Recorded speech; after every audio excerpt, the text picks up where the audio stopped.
আসসালামু আলাইকুম রহমতুল্লাহি ওয়া বারাকাতুহু।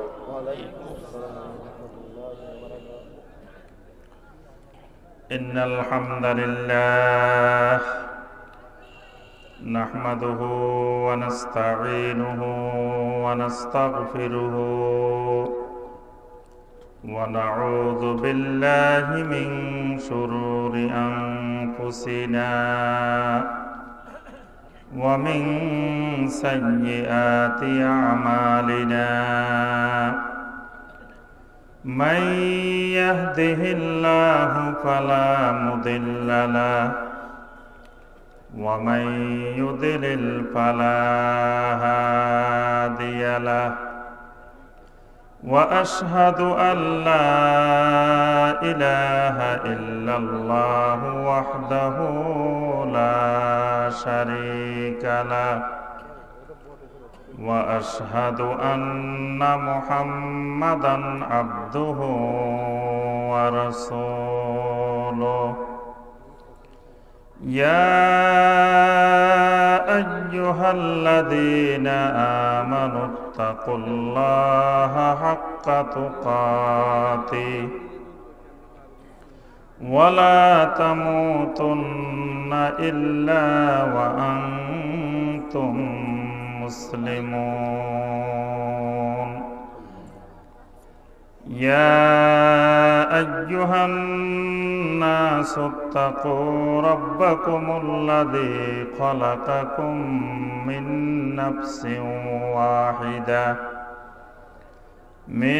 نفس واحدة وخلق منها زوجها وبث منهما رجالا كثيرا ونساء واتقوا الله الذي تساءلون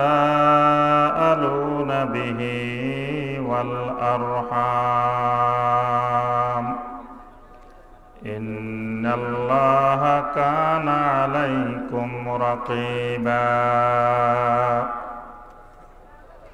يا أيها الذين آمنوا اتقوا الله وقولوا قولا سديدا يصلح لكم أعمالكم ويغفر لكم ذنوبكم ومن يطع الله ورسوله فقد فاز فوزا عظيما أما بعد فإن خير الحديث كتاب الله وخير الهدي هدي محمد صلى الله عليه وسلم وشر الأمور محدثاتها فإن كل محدثة بدعة وكل بدعة ضلالة وكل ضلالة في النار اللهم صل على محمد وعلى آل محمد كما صليت على إبراهيم وعلى آل إبراهيم إنك حميد مجيد اللهم بارك على محمد وعلى آل محمد كما باركت على إبراهيم وعلى آل إبراهيم إنك حميد مجيد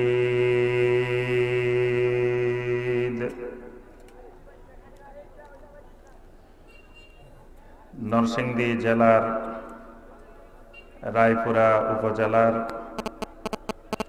বেগমাবাদ পল্টন বাইতুল ফালাহ জামে মসজিদের উদ্যোগে সপ্তম বার্ষিক ইসলামী মহাসম্মেলনের সম্মানিত মুহতারাম সদরে জলসা, অত্র এলাকার সম্মানিত আলেমে দ্বীন আলহাজ হযরত মাওলানা তাজুল ইসলাম সাহেব মাদ্দা জিল্লুহুল আলিয়া বারাকাল্লাহু ফি হায়াতিহি ওয়া ইলমিহি ওয়া আমালিহি, অত্র মাহফিলের সম্মানিত আলোচক ওলামায়ে কেরাম, অত্র এলাকার মুআজ্জাজ মুকাররাম ওলামায়ে আযম, অত্র মাহফিলে উপস্থিত অত্র এলাকার আমার সম্মানিত মুরব্বিয়ানে কেরাম, যুবক ভাইয়েরা, শিশু কিশোর ভাইয়েরা এবং এই প্যান্ডেলের বাহিরে যে সকল ভাইয়েরা আমাদের আলোচনা শুনছেন, মাইকের আওয়াজ যতদূর যাচ্ছে এত দূরের ভিতরে আমার সম্মানিত পর্দার আড়ালের মা এবং বোনেরা, আল্লাহ সুবহানাহু ওয়া তাআলার দরবারে কোটি কোটি শুকরিয়া। আল্লাহ রাব্বুল আলামিন আজকের এই মোবারকময় মহতি জলসায় সালাতুল আসরের পর থেকে শুরু করে এই পর্যন্ত অনেক উলামায়ে কেরামের কাছ থেকে কোরআন এবং সুন্নাহ থেকে অনেকগুলো গুরুত্বপূর্ণ দ্বীনি আলোচনা আল্লাহ পাক শোনার তৌফিক দিয়েছেন। এই মাহফিলে উপস্থিত হয়ে আপনাদের সামনে কোরআন এবং সুন্নাহ থেকে কয়েকটি কথাবার্তা বলার, আপনাদের থেকে দোয়া নেওয়ার এবং আপনাদেরকে এই মোবারকময় মাহফিলে উপস্থিত হওয়ার আল্লাহ পাক তৌফিক দিয়েছেন। এজন্য আল্লাহ পাকের শুকর আদায় করি, সকলে বলে আলহামদুলিল্লাহ। আলহামদুলিল্লাহ, আল্লাহ পাকের শুকর। আলহামদুলিল্লাহর আওয়াজ শুনে বোঝা যাচ্ছে আলহামদুলিল্লাহ এই বেগমাবাদ এলাকার ভাইয়েরা আল্লাহ পাকের শুকর আদায় করতে খুব অভ্যস্ত। আশা করি আলহামদুলিল্লাহ সংক্ষিপ্ত সময়ে যেই কথাবার্তা বলবো শেষ পর্যন্ত মনোযোগের সাথে আমাদের সাথে আলোচনায় থাকবেন ইনশাআল্লাহ। আল্লাহ পাক আমাদের সবাইকে হেদায়েতের নিয়তে, আমলের নিয়তে, ইখলাসের নিয়তে, ইসলাহের নিয়তে আমাদেরকে কিছু কথাবার্তা বলার এবং শোনার আল্লাহ পাক তৌফিক দান করুন। সকলে বলি আমিন। সকলেই একটু আল্লাহ সুবহানাহু ওয়া তাআলার জিকির করি। লা ইলাহা ইল্লাল্লাহ, লা ইলাহা ইল্লাল্লাহ, লা ইলাহা ইল্লাল্লাহ, লা ইলাহা ইল্লাল্লাহ মুহাম্মাদুর রাসূলুল্লাহ সাল্লাল্লাহু আলাইহি ওয়াসাল্লাম। আল্লাহ রাব্বুল আলামিন যেই মাসে আমরা আজকে দ্বীনি মাহফিল শোনার জন্য বসেছি, এই মাসটির নাম কি? কি সবাই মনে হয় জানেন না নাকি? সবাই একটু কথা বলবেন, তাহলে বুঝতে পারবো যে আপনারা আমার কথা বুঝতেছেন, আমি আপনাদের কথা বুঝতেছি। কথা না বলে যদি চুপচাপ বসে থাকেন তা আপনারা ঘুমাইতেছেন না কি করতেছেন আমি বুঝবো কিভাবে? আপনাদের সাথে আমার কিন্তু কয়েক রকমের সম্পর্ক আছে। একটা সম্পর্ক দ্বীনি ভাই, মুসলিম হিসাবে আপনারা আমার ভাই, আমি আপনাদের ভাই। আরেকটি সম্পর্ক আছে আপনাদের সাথে, সেটি হলো আমার শ্বশুর বাড়ি নরসিংদী। এই জন্য আপনারা কিন্তু আমার শ্বশুরের দেশের মানুষ, আপনাদের দুলাভাই বলে দিয়েছেন। এই জন্য কথাবার্তা যা জিজ্ঞাসা করব, কিছু কথাবার্তা বলতে হবে, যাতে আমরা পরস্পরে বুঝতে পারি যে আমার কথা আপনারা বুঝতেছেন, আপনাদের কথা আমি বুঝতেছি। আল্লাহ পাক আমাদেরকে তৌফিক দিন, সকলে বলি আমিন। এই রবিউল আউয়াল মাসের আজকে কয় তারিখ? 11 তারিখ। 11 তারিখ শেষ হলো, রাত্রি থেকে 12 রবিউল আউয়াল শুরু হলো। রবিউল আউয়াল মাসের সাথে একটি সম্পর্ক আছে। রবিউল আউয়াল মাস আসলে আমরা বেশি বেশি একটা বিষয় আলোচনা করে থাকি। সেটা কি? নবী সাল্লাল্লাহু আলাইহি ওয়াসাল্লামের সিরাত নিয়ে আমরা বেশি আলোচনা করে থাকি। কি বলেন? আল্লাহ রাসূল সাল্লাল্লাহু আলাইহি ওয়াসাল্লামের নাম শুনলে কি বলতে হয়? কি বলতে হয়? আবার বলেন, সাল্লাল্লাহু আলাইহি ওয়াসাল্লাম। এই দরুদটা পড়ার সময় যেন আমরা বখালতি, কৃপণতা না করি। আল্লাহ রাসূল সাল্লাল্লাহু আলাইহি ওয়াসাল্লাম, যারা নবী সাল্লাল্লাহু আলাইহি ওয়াসাল্লামের নাম শুনে দরুদ পড়েন না, তাদেরকে আল্লাহ রাসূল বলেছেন আল বাখিল, আল বাখিল আল্লাযী যুকিরতু ইনদাহু ফালাম ইউসাল্লি আলাইয়া। দুনিয়ার মানুষেরা শুনে রাখো, ওই ব্যক্তি বখিল, ওই ব্যক্তি বখিল, ওই ব্যক্তি কৃপণ, যে ব্যক্তির সামনে আমি রাসূলের নাম উচ্চারিত হয়েছে, ফালাম ইউসাল্লি আলাইয়া, ওই হতভাগা মানুষটা আমার উপরে দরুদ পেশ করে নাই। বলুন সুবহানাল্লাহ। আমার নাম উচ্চারিত হয় অথচ আমার উপরে দরুদ পেশ করে না, ওই মানুষটার চেয়ে বখিল মানুষ আল্লাহর জমিনে আর দ্বিতীয় কেউ হতে পারে না। আল্লাহু আকবার। আল্লাহ রাব্বুল আলামিন আমাদেরকে, আপনাদেরকে, দুনিয়ার সকল মানুষদেরকে, সকল জিন জাতিকে কি উদ্দেশ্যে আল্লাহ পাক তৈরি করেছেন? বলেন, আপনারা বলেন, কি উদ্দেশ্যে আল্লাহ পাক আমাদেরকে বানিয়েছেন? খাওয়ার জন্য? ডেলি 5 বার 6 বার করে খাবো এই জন্য বানাইছেন? বেশি বেশি করে ঘুম যাব, 8 ঘন্টা 9 ঘন্টা 10 ঘন্টা 12 ঘন্টা করে ঘুমাবো, এই ঘুমানোর জন্য কি আল্লাহ পাক আমাদেরকে তৈরি করেছেন? ব্যবসা বাণিজ্য করার জন্য কি আল্লাহ পাক তৈরি করেছেন? চাকরি বাকরি করার জন্য কি আল্লাহ রাব্বুল আলামিন তৈরি করেছেন?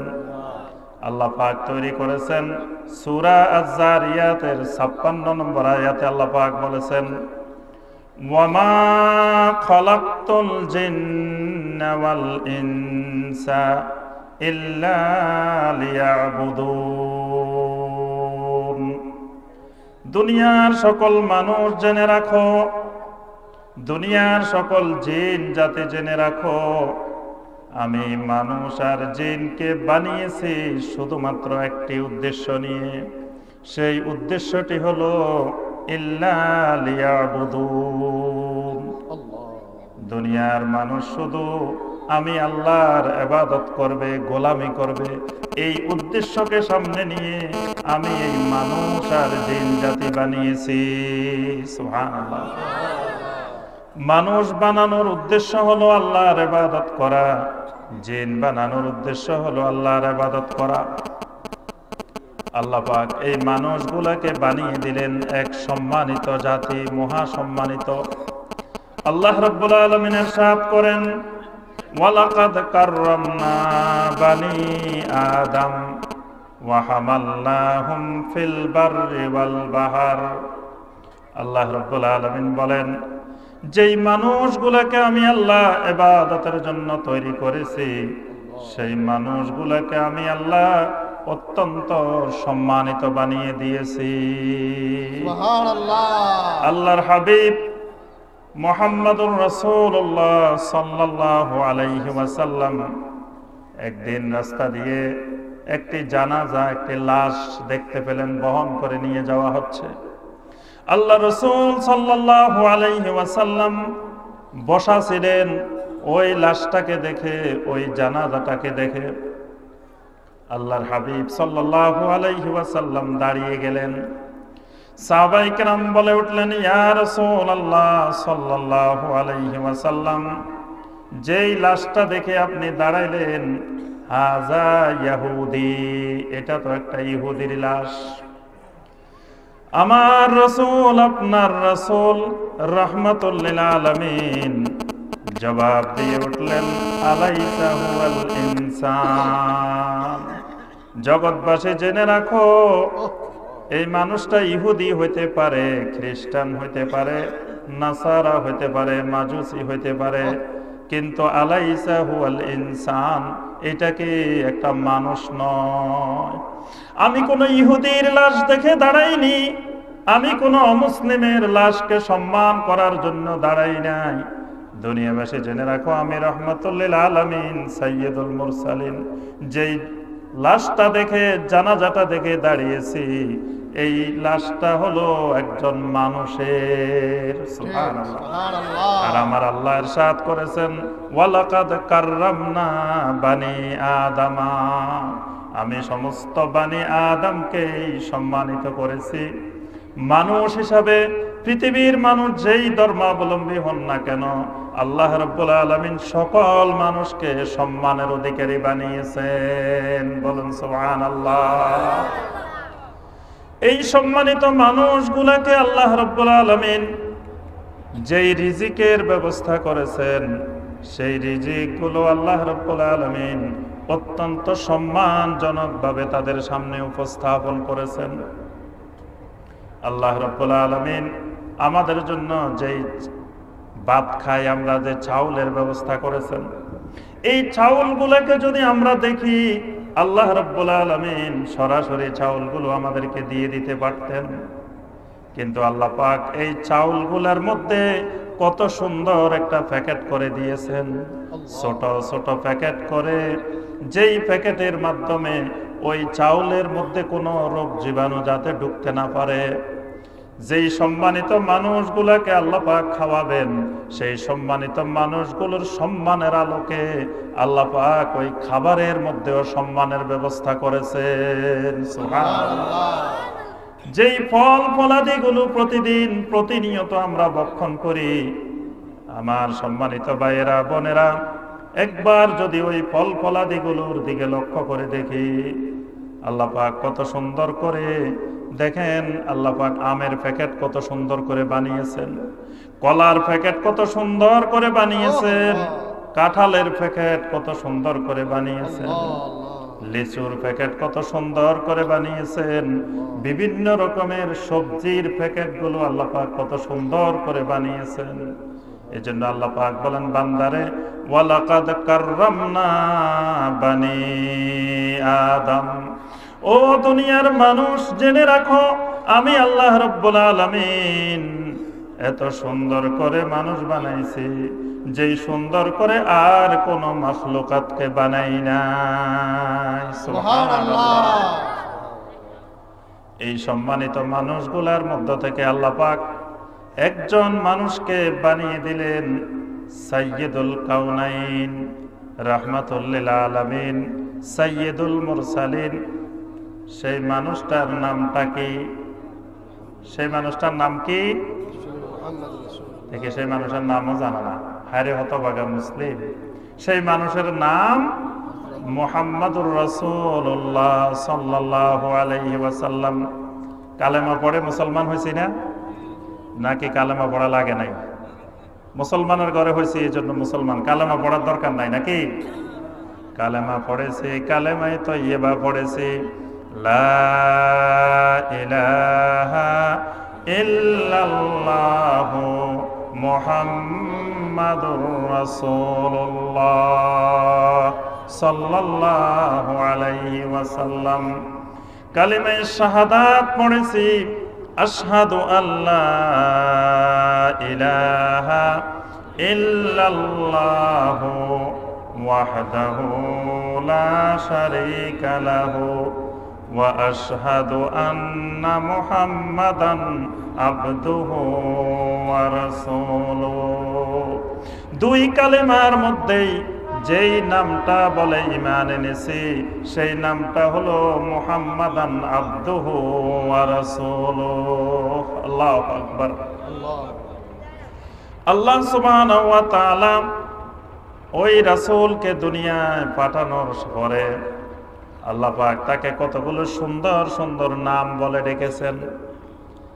যাকে আল্লাহ রাব্বুল আলামিন বেশি বেশি মহব্বত করেন, বেশি বেশি আদর করেন, আল্লাহ পাক তার সুন্দর সুন্দর নামও আল্লাহ উল্লেখ করেন। আল্লাহ রাব্বুল আলামিন সুন্দর একটা নাম দিয়ে দিলেন। আল্লাহ পাক ইরশাদ করলেন, ওয়ামা আরসালনাকা ইল্লা রাহমাতাল লিল আলামিন। আল্লাহ রাব্বুল আলামিন ঘোষণা দিলেন, হাবিব রে, ও আমার হাবিব, আমি আল্লাহ রাব্বুল আলামিন আমার নাম রেখেছি রব্বুল আলামিন। আলহামদুলিল্লাহি রাব্বিল আলামিন। আমি আল্লাহর নাম হলো রব্বুল আলামিন। আমি আল্লাহ আপনাকে যেই রাসূল বানিয়ে পাঠাইলাম, আপনাকে বানাইলাম আমি রাহমাতুল লিল আলামিন। সুবহানাল্লাহ।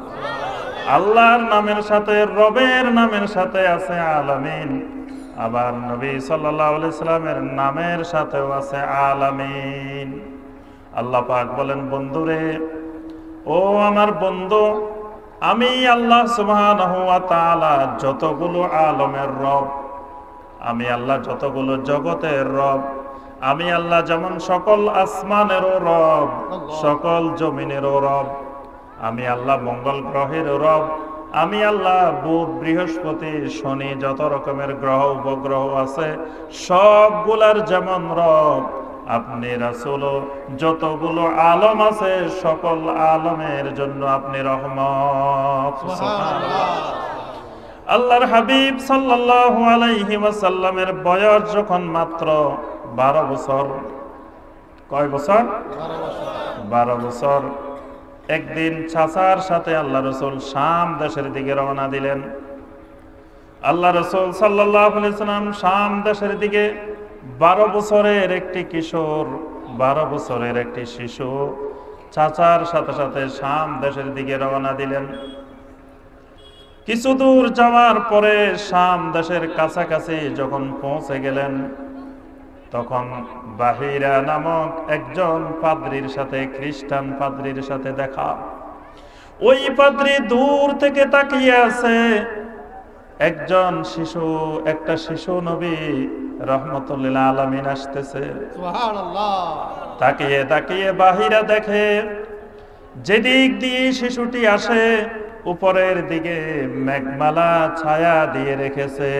সুবহানাল্লাহ। ডানের থেকে বামের থেকে ফামা ইস্তাকবালাহু শাজারুন ওয়ালা হাজারুন ইল্লা ওয়া হুয়া ইয়াকুল আসসালামু আলাইকা ইয়া রাসূলুল্লাহ।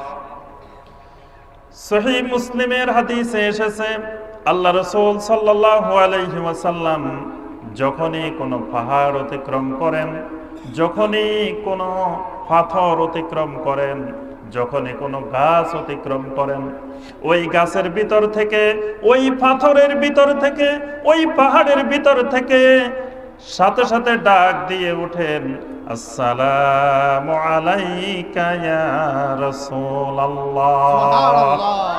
বাহিরা বলেন, আমি দূর থেকে লক্ষ্য করে দেখছি যত যেই রাস্তা দিয়ে, যেখান দিয়ে মুহাম্মদ সাল্লাল্লাহু আলাইহি সাল্লাম আসতেছেন, চতুর্দিকের সকল গাছপালা, সকল পাথর, সকল পাহাড় ওই মুহাম্মদ সাল্লাল্লাহু আলাইহি ওয়াসাল্লামকে সিজদা করছে। সুবহানাল্লাহ। আল্লাহর রাসূলদের ছাড়া দুনিয়ার আর কাউকে এই পাথর, গাছপালা এগুলো সিজদা করে না। জিজ্ঞাসা করে, হে মক্কার ব্যবসায়ী, এই শিশুকে তোমরা কোথায় পেলে? এই শিশুকে কোথা থেকে নিয়ে আসলে? আল্লাহু আকবার। সবাই বলেন আল্লাহু আকবার। এই শিশুকে কোথায় পেলে? মক্কার ব্যবসায়ীরা আমাদেরকে বলে যাও, এই শিশুকে তোমরা কোথায় পেলে? আবু তালেব বলে, আমি তার গর্বিত চাচা আবু তালেব আমার বাতিজাকে নিয়ে সুদূর শাম দেশের উদ্দেশ্যে, ব্যবসা বাণিজ্যের উদ্দেশ্যে আমরা রওনা দিয়েছি। ওই বাহিরা পাদ্রী জিজ্ঞাসা করে উঠল, হে মক্কার ব্যবসায়ী আবু তালেব, তোমার বাতিজার নামটা কি? আবু তালেব বলল, আমার বাতিজার নাম আমার আব্বা আব্দুল মুত্তালিব রেখেছেন মুহাম্মদ, আর আমার বাতিজার মা আমিনা তার নামটা রেখেছেন আহমাদ। আমার বাতিজার নাম হলো দুইটা, একটা নাম হলো মুহাম্মদ, আরেকটা নাম হলো আহমাদ। সুবহানাল্লাহ। তাহলে নবী সাল্লাল্লাহু আলাইহি ওয়াসাল্লামের নাম কয়টা? একটা হলো মুহাম্মদ, আরেকটা হলো আহমাদ। বাহিরা পাদ্রী দূরের থেকে লক্ষ্য করে বলল, শোনো, হাজা সাইয়্যিদুল আলামিন, হাজা রাসূল রাব্বিল আলামিন, হাযাল্লাযী ইয়াবআসুহুল্লাহু রাহমাতাল লিল আলামিন। বাহিরা বলে উঠল, শোনো, যেই ছেলেটাকে মুহাম্মদকে, শিশু মুহাম্মদকে আমি দেখছি, এই শিশুটাই হলো হাজা সাইয়্যিদুল আলামিন। এই শিশুটা হলো সমগ্র বিশ্ব জগতের সমগ্র আলমের নেতা হবে। সবাই বলেন সুবহানাল্লাহ।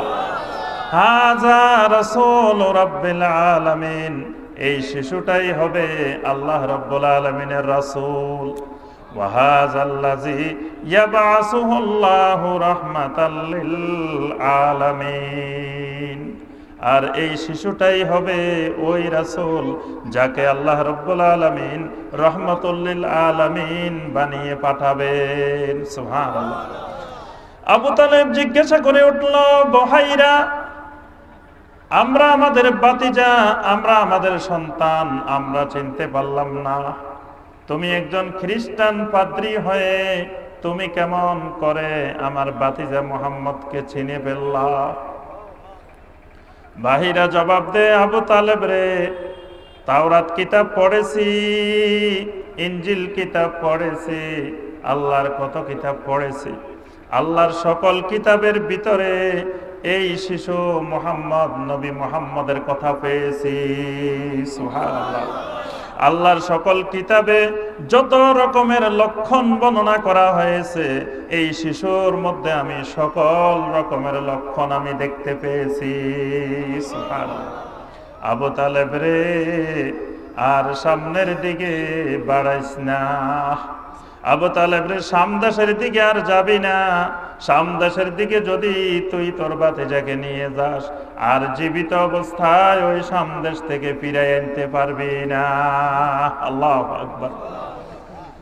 আবু তালেব জিজ্ঞাসা করে, বহাইরা, শাম দেশে নিয়ে গেলে আমার বাতিজাকে জীবিত অবস্থায় কেন ফিরিয়ে আনতে পারবো না রে?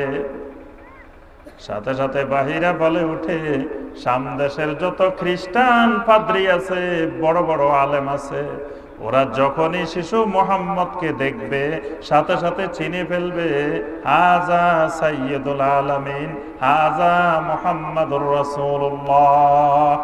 যখনই তারা চিনে ফেলবে, তখনই সাথে সাথে তারা তাকে হত্যা করার জন্য বিভিন্ন রকমের ষড়যন্ত্রে মেতে উঠবে।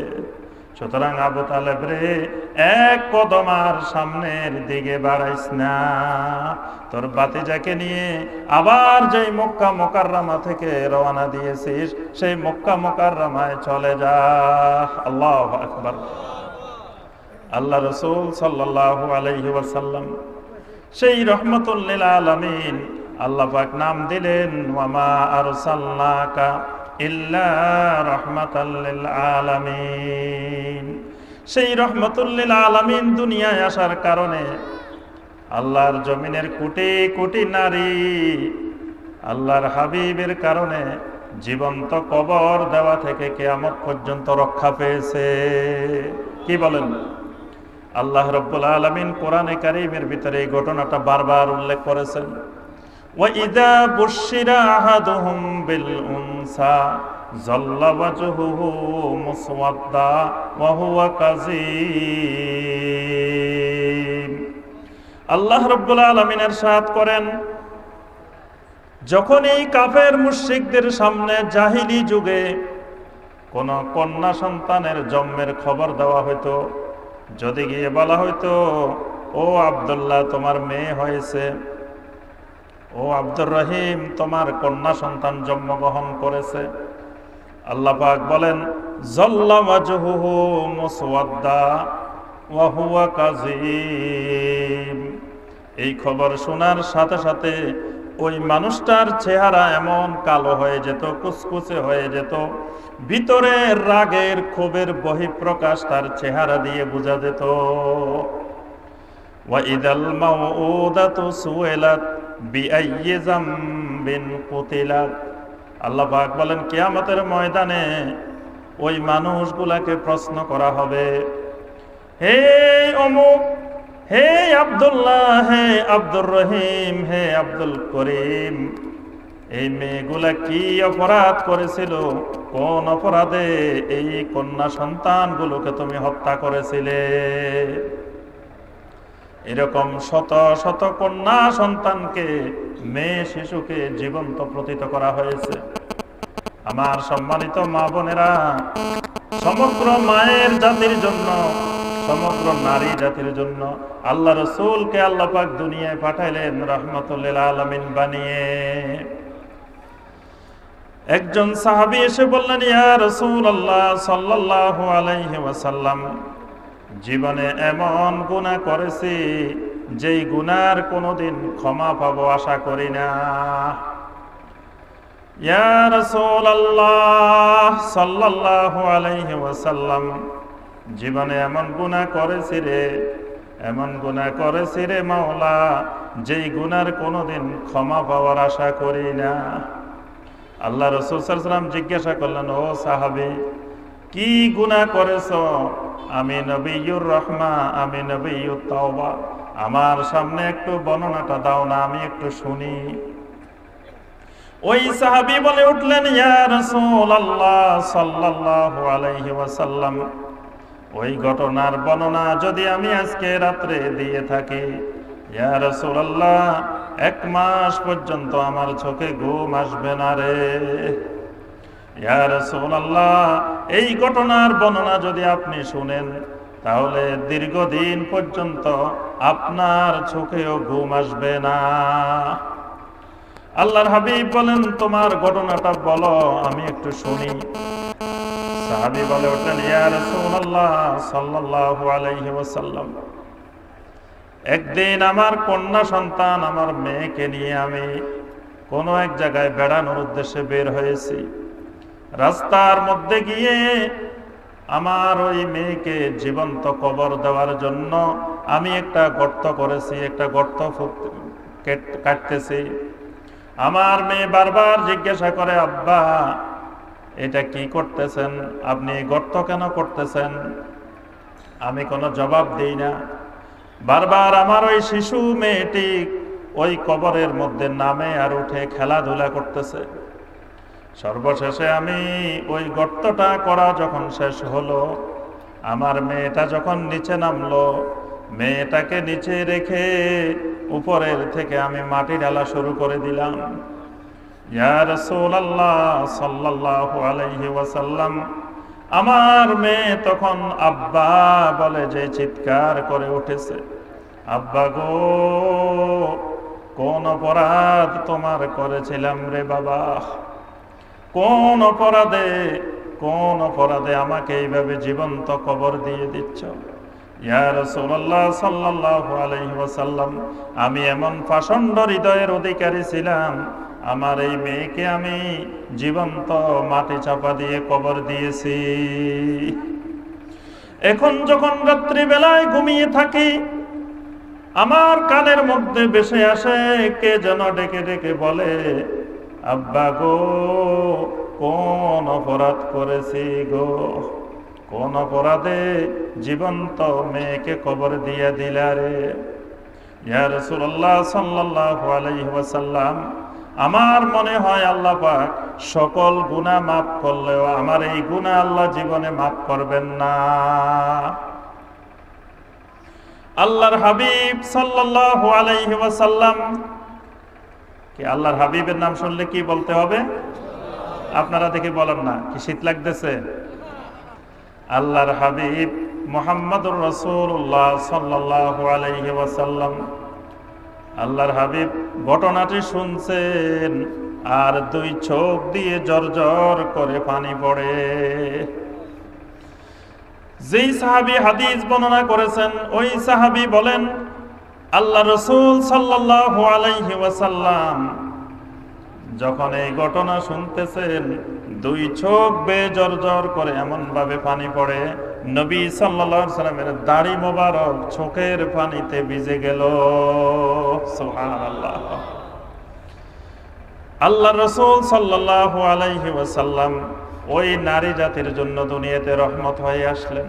ওই নারী জাতিকে জীবন্ত কবর দেওয়া থেকে আল্লাহ রাসূল রক্ষা করলেন। শুধু রক্ষা করলেন না, সাথে সাথে ওই নারী জাতির জন্য আল্লাহর হাবিব মা বাবার সম্পত্তি, সকলের সম্পত্তির মধ্যেও সম্পত্তির মালিকানা দিয়ে দিলেন। সুবহানাল্লাহ। আল্লাহ পাক সূরা আন-নিসার 11, 12, 13, 14 চারটি আয়াতে কারিমা নাজিল করে নারীদের জন্য সম্পদের ব্যবস্থা করলেন। আল্লাহ পাক বলে দিলেন, ইউসিকুমুল্লাহু ফি আওলাদিকুম লিযযাকারি মিসলু হাজ্জিল উনসায়াইন। আল্লাহ পাক বলেন, দুনিয়ার মানুষেরা জেনে রাখো, আমি তোমাদের ছেলেদের জন্য যেমন সম্পত্তি নির্ধারণ করেছি, তোমাদের মেয়েদের জন্য আমি আল্লাহ সম্পদ নির্ধারণ করে দিলাম। আপনাদের দেশে মেয়েদেরকে সম্পদ দেওয়া হয়? দেওয়া হয় নাকি? আলহামদুলিল্লাহ, ভালো। কিন্তু পৃথিবীর বরং আমাদের দেশের অনেক এলাকা আছে, অনেক মা বাবা আছে মেয়েদেরকে মাহরুম করে দিয়ে, মেয়েদেরকে সম্পদ না দিয়ে ছেলেদেরকে সকল সম্পদ দিয়ে দেয়। এরকম মা বাবাও বাংলাদেশে আছে। আল্লাহ রাসূল সাল্লাল্লাহু আলাইহি ওয়াসাল্লাম শুধু নারীদের সম্পদ দিয়ে ক্ষান্ত হলেন না, সূরা আন-নিসার 14 নম্বর আয়াতে আল্লাহ পাক বলে দিলেন, ওয়া মান ইয়াসিল্লাহা ওয়া রাসূলাহু ওয়া ইয়াতাআদ্দা হুদুদাহু ইউদখিলহু নারান খালিদান ফিহা। আল্লাহ রাব্বুল আলামিন ইরশাদ করলেন, আমি যে সম্পত্তির বন্টন নামা দিলাম, ছেলে কতটুকু পাবে, মেয়ে কতটুকু পাবে, ভাই কতটুকু পাবে, বোন কতটুকু পাবে, কার সম্পত্তির অংশ কতটুকু, এই বর্ণনা দিলাম। এই বর্ণনা অনুযায়ী যারা সম্পদ বন্টন করবে না, যারা এই ক্ষেত্রে আল্লাহর নাফরমানি করবে, ইউদখিলহু নারান খালিদান ফিহা, আমি আল্লাহ তাদেরকে একবার যখন জাহান্নামে ঢুকাবো আর ওই জাহান্নাম থেকে কোনোদিনও তাদেরকে বের করব না। আল্লাহু আকবার। মুমিনদের যদি জাহান্নাম হয়, মুমিনদের জন্য আল্লাহ রাব্বুল আলামিন যত জায়গায় জাহান্নামের কথা বলেছেন, আল্লাহ পাক খালিদিনা ফিহা বলেন নাই, আল্লাহ পাক শুধু জাহান্নামের কথা বলছেন। কিন্তু এই জায়গায় এসে আল্লাহ রাব্বুল আলামিন যারা মেয়েদের সম্পদে হস্তক্ষেপ করে, নারীদের সম্পত্তির মালিকানা যারা হস্তক্ষেপ করে, আল্লাহ পাক তাদের ব্যাপারে বললেন, ইউদখিলহু নারান খালিদান ফিহা, তাদেরকে এমন ভাবে জাহান্নামে ঢুকানো হবে আর কখনো জাহান্নাম থেকে বের করা হবে না। আল্লাহু আকবার। আল্লাহ রাসূল সাল্লাল্লাহু আলাইহি ওয়াসাল্লাম দুনিয়ায় আসলেন রাহমাতুল লিল আলামিন হয়ে। আল্লাহ পাক আল্লাহর হাবিবকে আরো কয়েকটি সুন্দর সুন্দর নামে ডেকেছেন।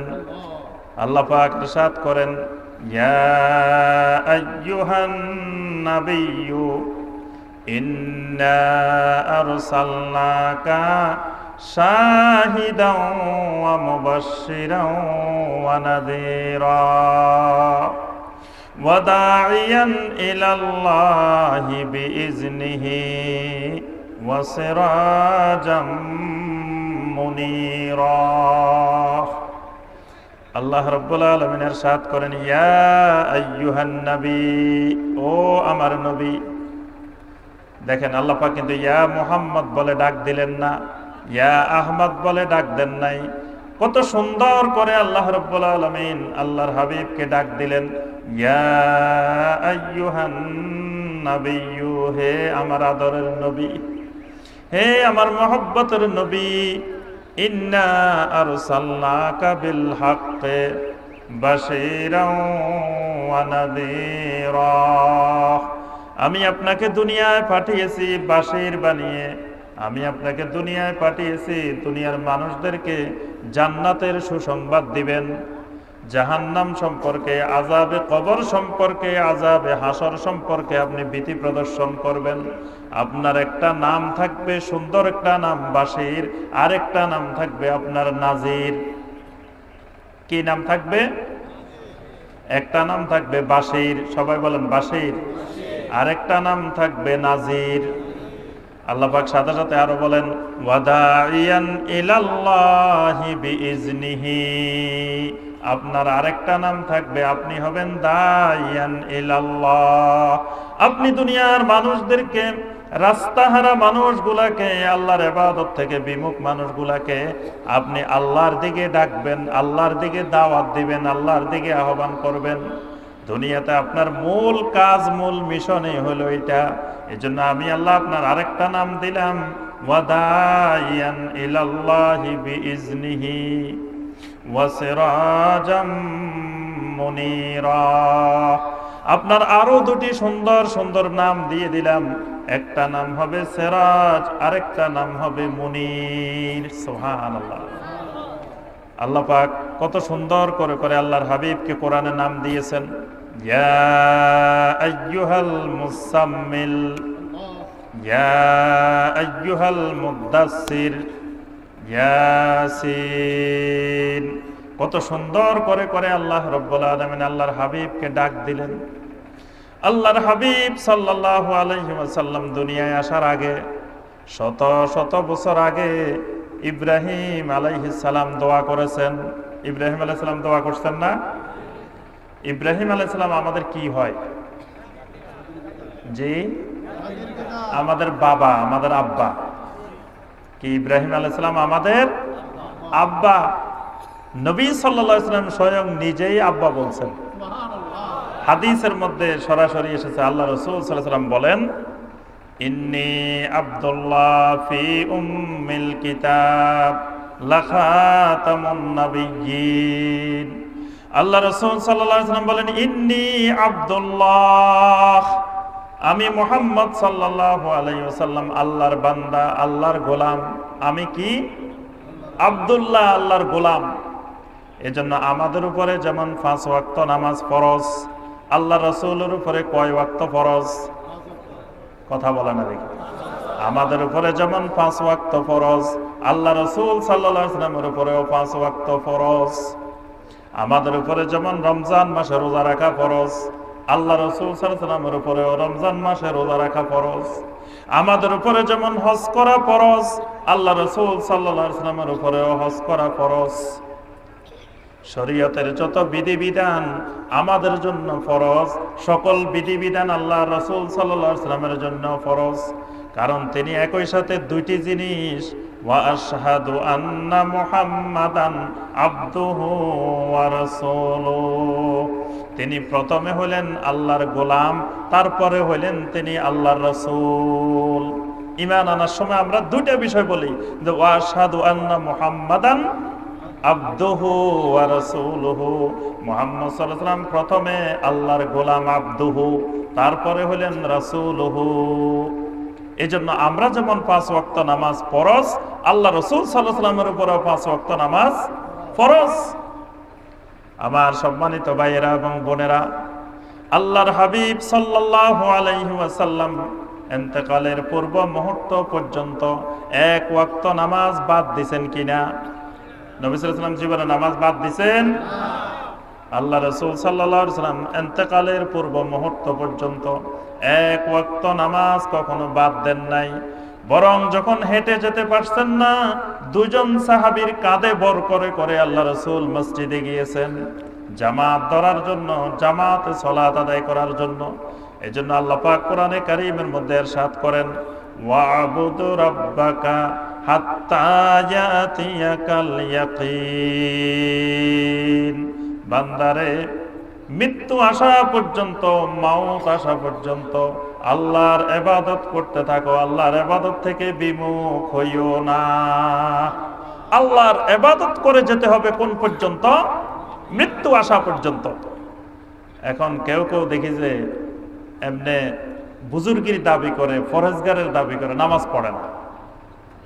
জিজ্ঞাসা করা হলো যে ভাই আপনি নামাজ পড়েন না কেন? বলে যে হুজুর আপনি এখনো শরীয়তে আছেন, আমি তো শরীয়ত অতিক্রম করে, তরিকত অতিক্রম করে, মারেফত অতিক্রম করে আমি এখন হাকিকতে এসে গেছি। হাকিকতে আসলে আর নামাজ পড়া লাগে না। আল্লাহ রাসূল সাল্লাল্লাহু আলাইহি ওয়াসাল্লাম যিনি দুনিয়ার মানুষদেরকে শরীয়ত শেখানোর জন্য এসেছেন, তরিকত শেখানোর জন্য এসেছেন, হাকিকত শেখানোর জন্য এসেছেন, মারেফত শেখানোর জন্য এসেছেন, দুনিয়ার সকল জিনিসের জ্ঞান বিজ্ঞান শেখানোর জন্য এসেছেন, সেই রাসূল কি হাকিকত পর্যন্ত পৌঁছছেন কিনা? আপনারা বলেন, সেই রাসূল কি হাকিকত পর্যন্ত পৌঁছছেন?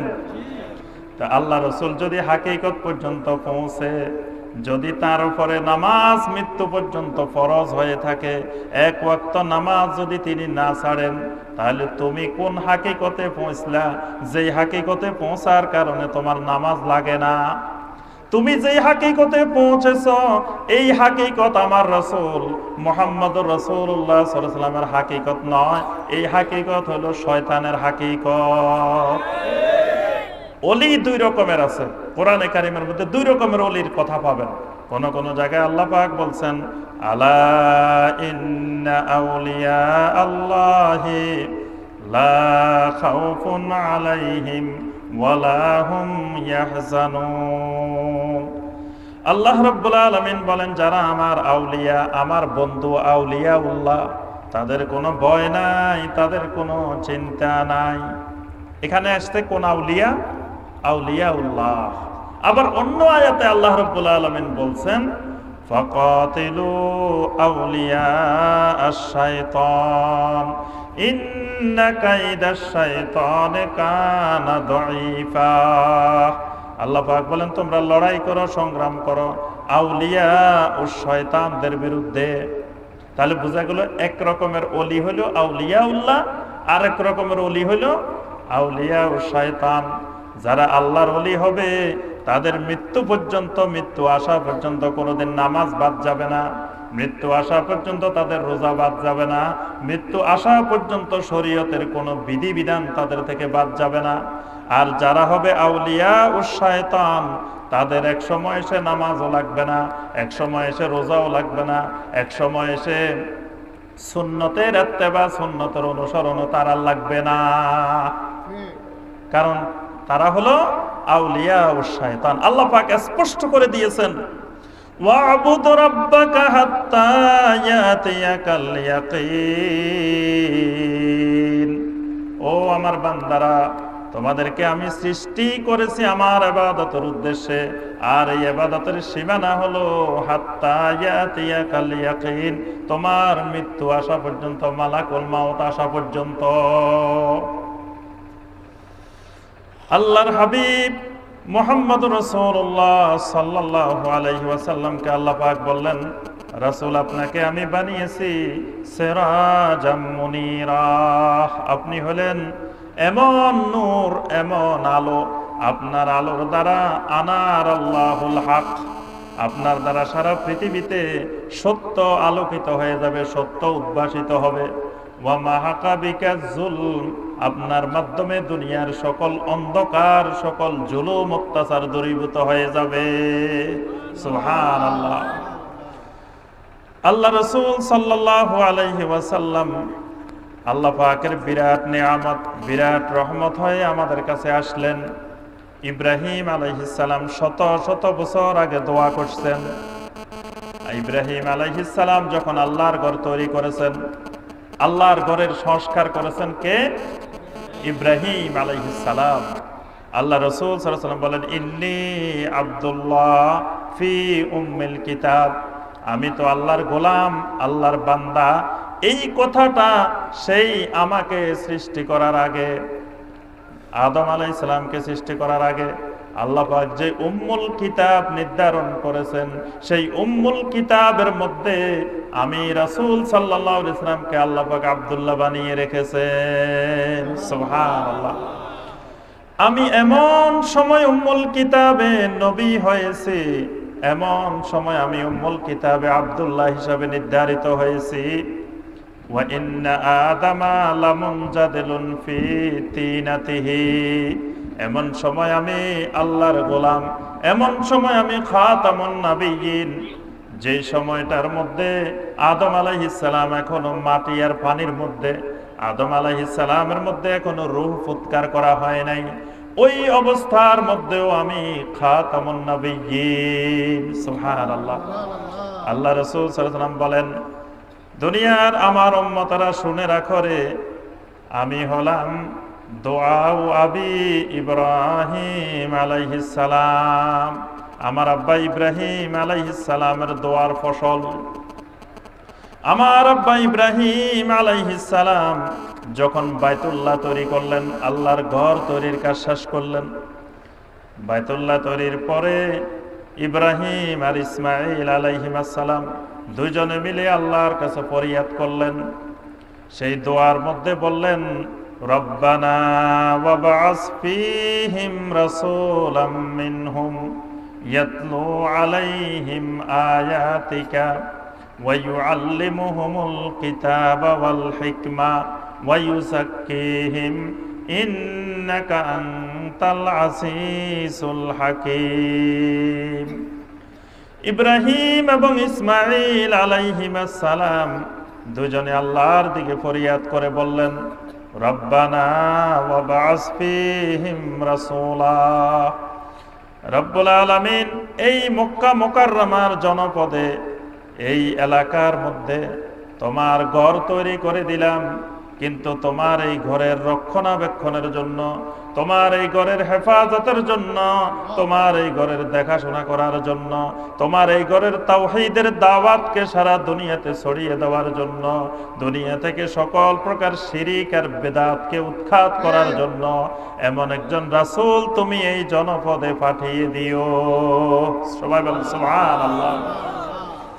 এমন রাসূল তুমি এই জমিনে পাঠাবা, ইয়াতলু আলাইহিম আয়াতিকা, যে রাসূল দুনিয়ার মানুষের সামনে তোমার কিতাবের আয়াতগুলোকে সুন্দর করে তেলাওয়াত করে করে মানুষের সামনে উপস্থাপন করবে।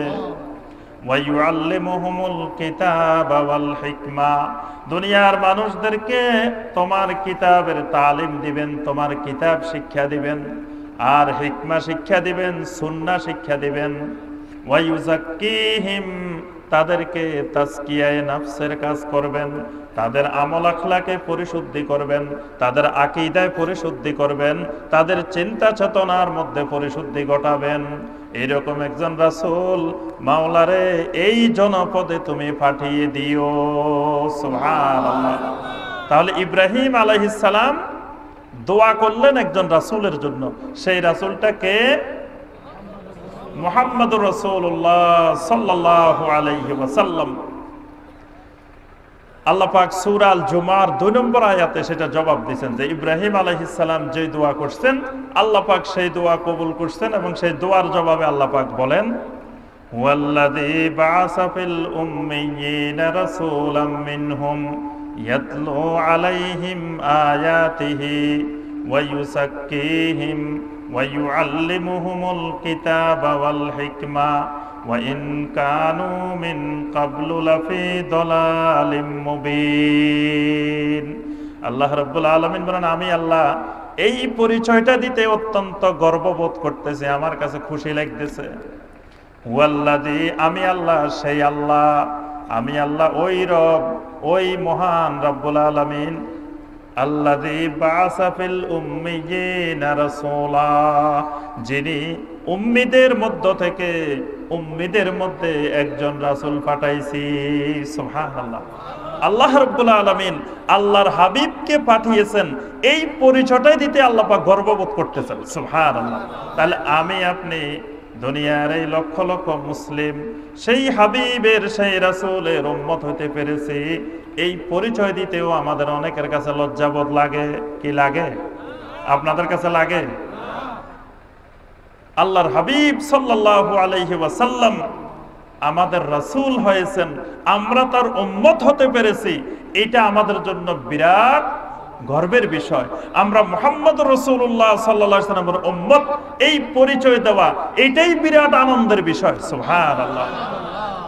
আল্লাহ রাসূল সাল্লাল্লাহু আলাইহি ওয়াসাল্লাম কিয়ামতের ময়দানে প্রথম শাফাআতের যিনি অধিকারী হবেন, শাফাআতের অনুমতি পাবেন, তিনি হলেন কে? আমাদের রাসূল মুহাম্মদ রাসূলুল্লাহ সাল্লাল্লাহু আলাইহি ওয়াসাল্লাম। এইজন্য আল্লাহ রাসূল বলেন, আমরা দুনিয়ায় এসেছি পরে, কিন্তু কিয়ামতের ময়দানে আখিরাতে আমরা হলাম সবার আগে। সুবহানাল্লাহ।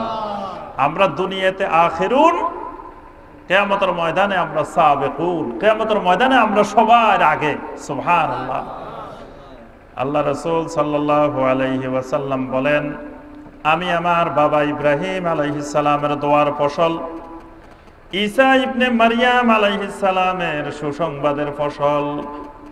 ঈসা ইবনে মারইয়াম বনি ইসরাইলের নিকটে বারবার সম্বোধন করেছেন, সুসংবাদ দিয়েছেন, যেই সুসংবাদটি আল্লাহ রাব্বুল আলামিন সূরা সফের মধ্যে উল্লেখ করেছেন। ওয়া ইয ক্বালা ঈসা ইবনু মারইয়ামা ইয়া বনি ইসরাঈল ইন্নী রাসূলুল্লাহি ইলাইকুম মুসাদ্দিকাল লিমা বাইনা ইয়াদাইয়া মিনাত তাওরাত ওয়া মুবাশশিরাম বিরাসূল ইয়াতি মিন বাদি ইসমুহু আহমদ। সুবহানাল্লাহ। সবাই বলেন সুবহানাল্লাহ।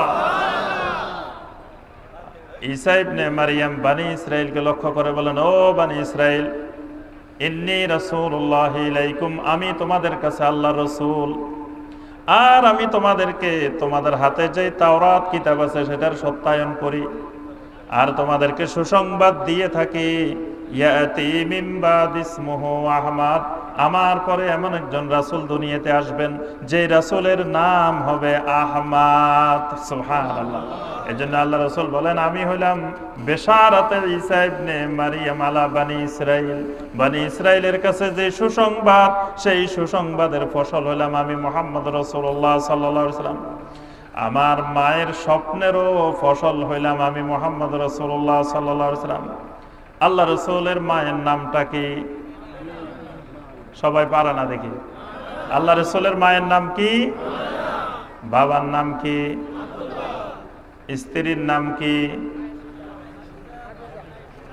স্ত্রীর প্রথম স্ত্রীর নাম খাদিজা রাদিয়াল্লাহু তাআলা আনহা। আল্লাহ রাসূলের মেয়ের নাম কি?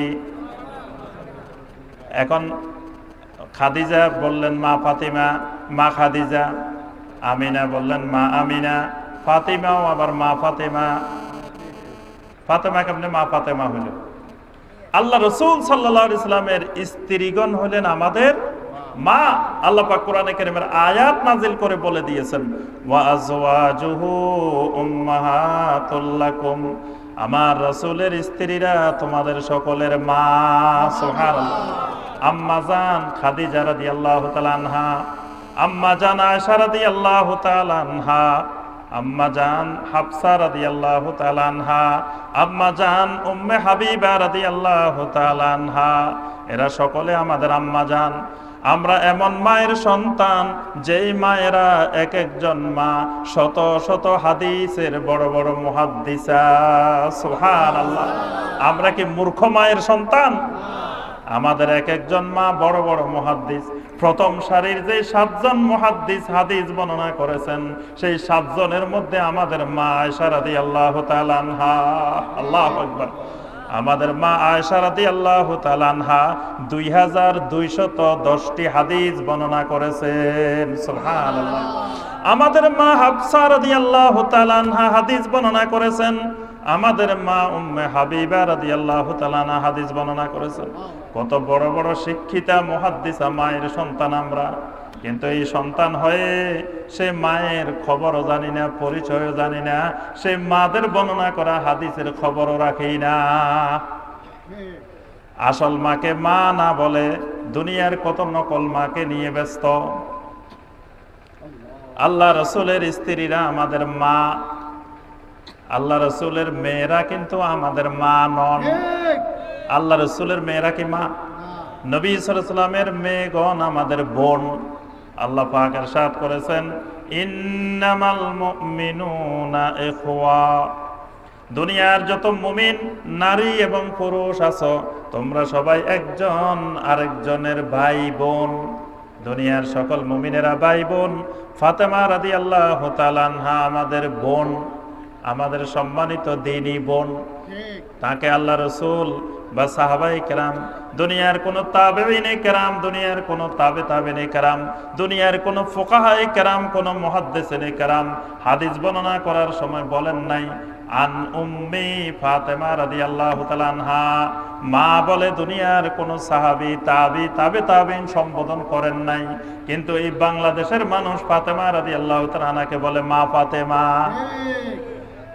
কে আজ থেকে মা ফাতেমা বলবেন? ফাতেমা রাদিয়াল্লাহু তাআলা আনহা তিনি অত্যন্ত সম্মানিতা আল্লাহ রাসূল সাল্লাল্লাহু আলাইহি ওয়াসাল্লামের মেয়ে, কিন্তু আমাদের গর্বের বিষয় তিনি আমাদের একজন মুমিন বোন।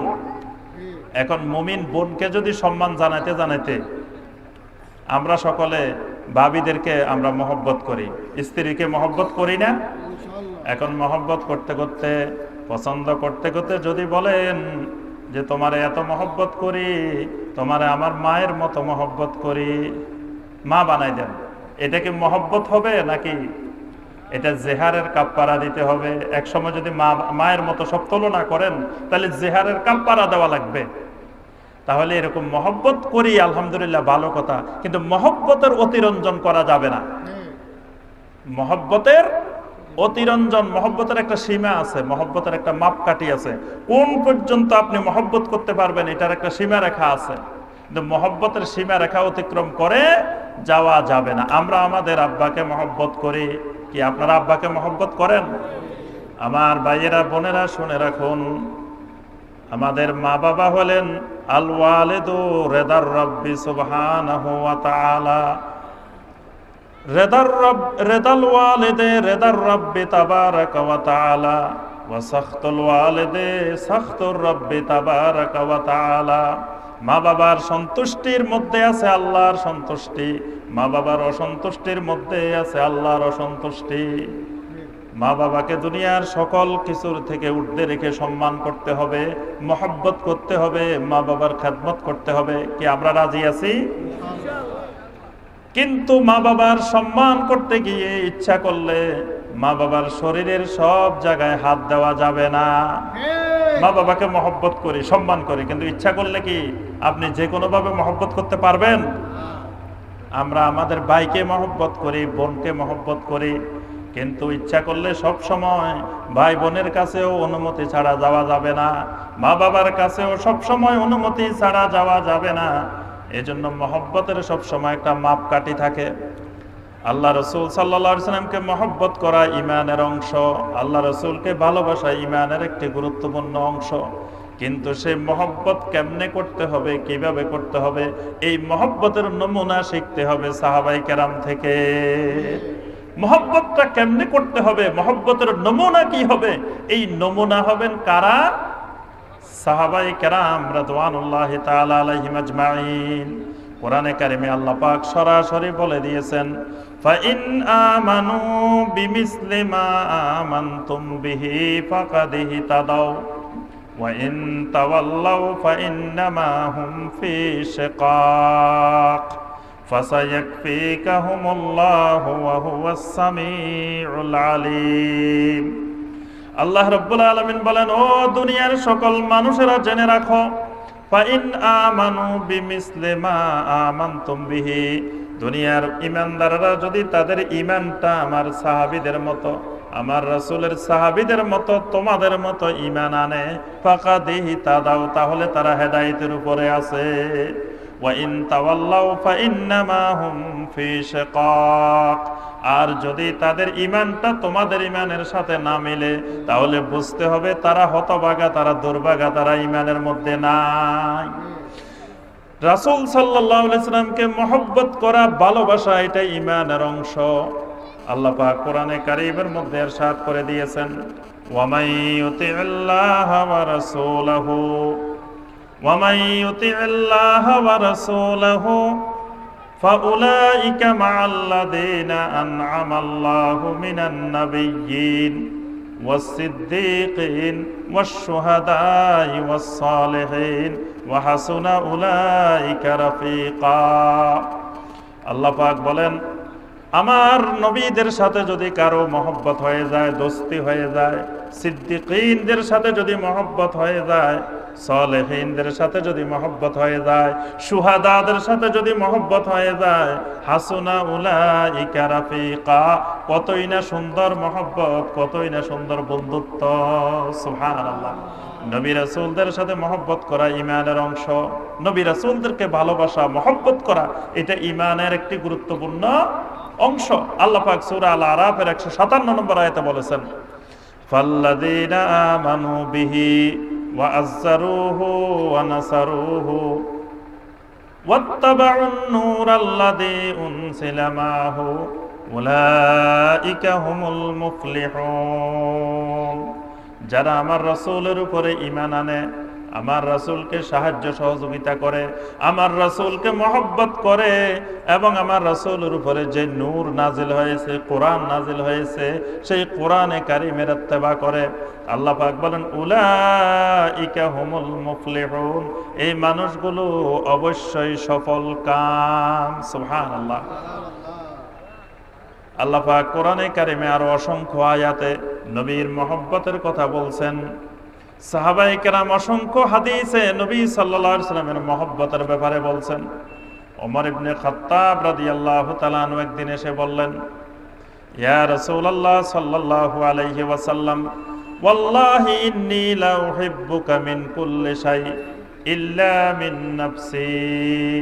ওমর ইবনে খাত্তাব রাদিয়াল্লাহু তাআলা আনহু বললেন, ইয়া রাসূলুল্লাহ সাল্লাল্লাহু আলাইহি ওয়াসাল্লাম, আমি আপনাকে দুনিয়ার সকল জিনিসের থেকে বেশি বেশি মহব্বত করি, বেশি বেশি ভালোবাসি। ইল্লা মিন নাফসি, কিন্তু আমার নিজের থেকে বেশি মহব্বত করি না। দুনিয়ার সকল জিনিসের থেকে, সকল বিষয়ের থেকে আমি আপনাকে বেশি মহব্বত করি, কিন্তু আমার নিজের থেকে, নিজের নফসের থেকে আপনাকে বেশি মহব্বত করি না। আল্লাহ রাসূল সাল্লাল্লাহু আলাইহি ওয়াসাল্লাম বলেন, ওমর রে শুনে রাখো, লা ইউমিনু আহাদুকুম হাত্তা আকুনা আহাব্বা ইলাইহি মিন ওয়ালিদিহি ওয়া ওয়ালাদিহি ওয়ান নাসি আজমাইন। আল্লাহর কসম, দুনিয়ার কোন মানুষ যদি তার মা বাবার থেকে, সন্তান সন্ততির থেকে, দুনিয়ার সকল মানুষের থেকে আমি রাসূলকে মহব্বত বেশি না করে, ওই লোক দুনিয়ার মুসলমান দাবি করতে পারে, মুমিন দাবি করতে পারে, কিন্তু আমি রাসূল ঘোষণা দিচ্ছি, লা ইউমিনু আহাদুকুম, ওই লোক কখনো ঈমানদার নয়, কখনো মুমিন নয়। ওমর রে, আমাকে যদি মহব্বত করতে হয়, আমাকে যদি ভালোবাসতে হয়, তাহলে তোমার মিন নাফসিকা, তোমার নিজের নফসের থেকেও বেশি মহব্বত করলে তখন তুমি ঈমানদার। ওমর রাদিয়াল্লাহু তাআলা আনহু বলে উঠলেন, ইয়া রাসূলুল্লাহ সাল্লাল্লাহু আলাইহি ওয়াসাল্লাম, ওয়াল্লাহি ইন্নী লা উহিব্বুকা মিন নাফসি। ইয়া রাসূলুল্লাহ সাল্লাল্লাহু আলাইহি ওয়াসাল্লাম, আমি আপনাকে দুনিয়ার সকল কিছুর থেকে তো বেশি ভালোবাসি, আমি আমার নিজের থেকেও আপনাকে এখন বেশি ভালোবাসি। সুবহানাল্লাহ। আল্লাহ রাসূল সাল্লাল্লাহু আলাইহি ওয়াসাল্লাম বললেন, আল আন ইয়া ওমর, হে ওমর, এতক্ষণে তুমি ঈমানদার হয়েছো, এতক্ষণে তুমি মুমিন হয়েছো। সুবহানাল্লাহ। এক ব্যক্তি এসে নবী সাল্লাল্লাহু আলাইহি ওয়াসাল্লামকে বলেন, ইয়া রাসূলুল্লাহ সাল্লাল্লাহু আলাইহি ওয়াসাল্লাম, মাতা সাআ, কিয়ামত কখন হবে, কিয়ামত কবে হবে? আল্লাহ রাসূল সাল্লাল্লাহু আলাইহি ওয়াসাল্লাম জিজ্ঞাসা করলেন, ওয়া মাযা আ'দাত্তা লাহা, সাহাবীরে, কিয়ামতের খবর নিতেছ, কিয়ামতের মজা তো দেখো নাই, কিয়ামতের মুসিবত তো দেখো নাই, কিয়ামত কত কঠিন জিনিস, সেই জিনিস যদি জানতা কিয়ামতের খবর নিতা না। ও সাহাবী, কিয়ামতের জন্য তুমি কি তৈরি করে রেখেছো, কি প্রস্তুতি নিয়ে রেখেছো?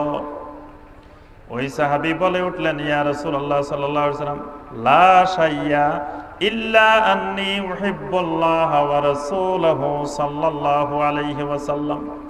ইয়া রাসূলুল্লাহ সাল্লাল্লাহু আলাইহি ওয়াসাল্লাম, কোনো কিছুই প্রস্তুতি নিতে পারি নাই, একটা জিনিসের প্রস্তুতি নিয়েছি, সেটা হলো আমি আল্লাহ এবং আল্লাহ রাসূলকে মহব্বত করি। সুবহানাল্লাহ। আল্লাহ রাসূল সাল্লাল্লাহু আলাইহি ওয়াসাল্লাম ফরমাইলেন, আনতা মা মান আহবাবতা। সাহাবীরে, যার সাথে যার মহব্বত, তার সাথে তার কিয়ামত। যার সাথে যার মহব্বত, তার সাথে তার আখিরাত। যার সাথে যার মহব্বত, তার সাথে তার কিয়ামত। মহব্বত করো রাসূলে, দেখা হবে হাসরে। মহব্বত করো রাসূলে, দেখা হবে কাউসারে। সাহাবীরে শুনে রাখো, আনতা মা মান আহবাবতা, তুমি যারে মহব্বত করো, কিয়ামতের ময়দানে তোমার অবস্থান হবে তার সাথে। সুবহানাল্লাহ। আনাস রাদিয়াল্লাহু তাআলা আনহু বলেন, ফামা ফারিহনা বিশাইইন ফারাহানা বিকাউলিন নবী সাল্লাল্লাহু আলাইহি ওয়াসাল্লাম। জীবনে কত নবী সাল্লাল্লাহু আলাইহি ওয়াসাল্লামের হাদিস শুনেছি, কোন হাদিস শুনে এত বেশি খুশি হই নাই আজকে যে হাদিসটা শুনেছি।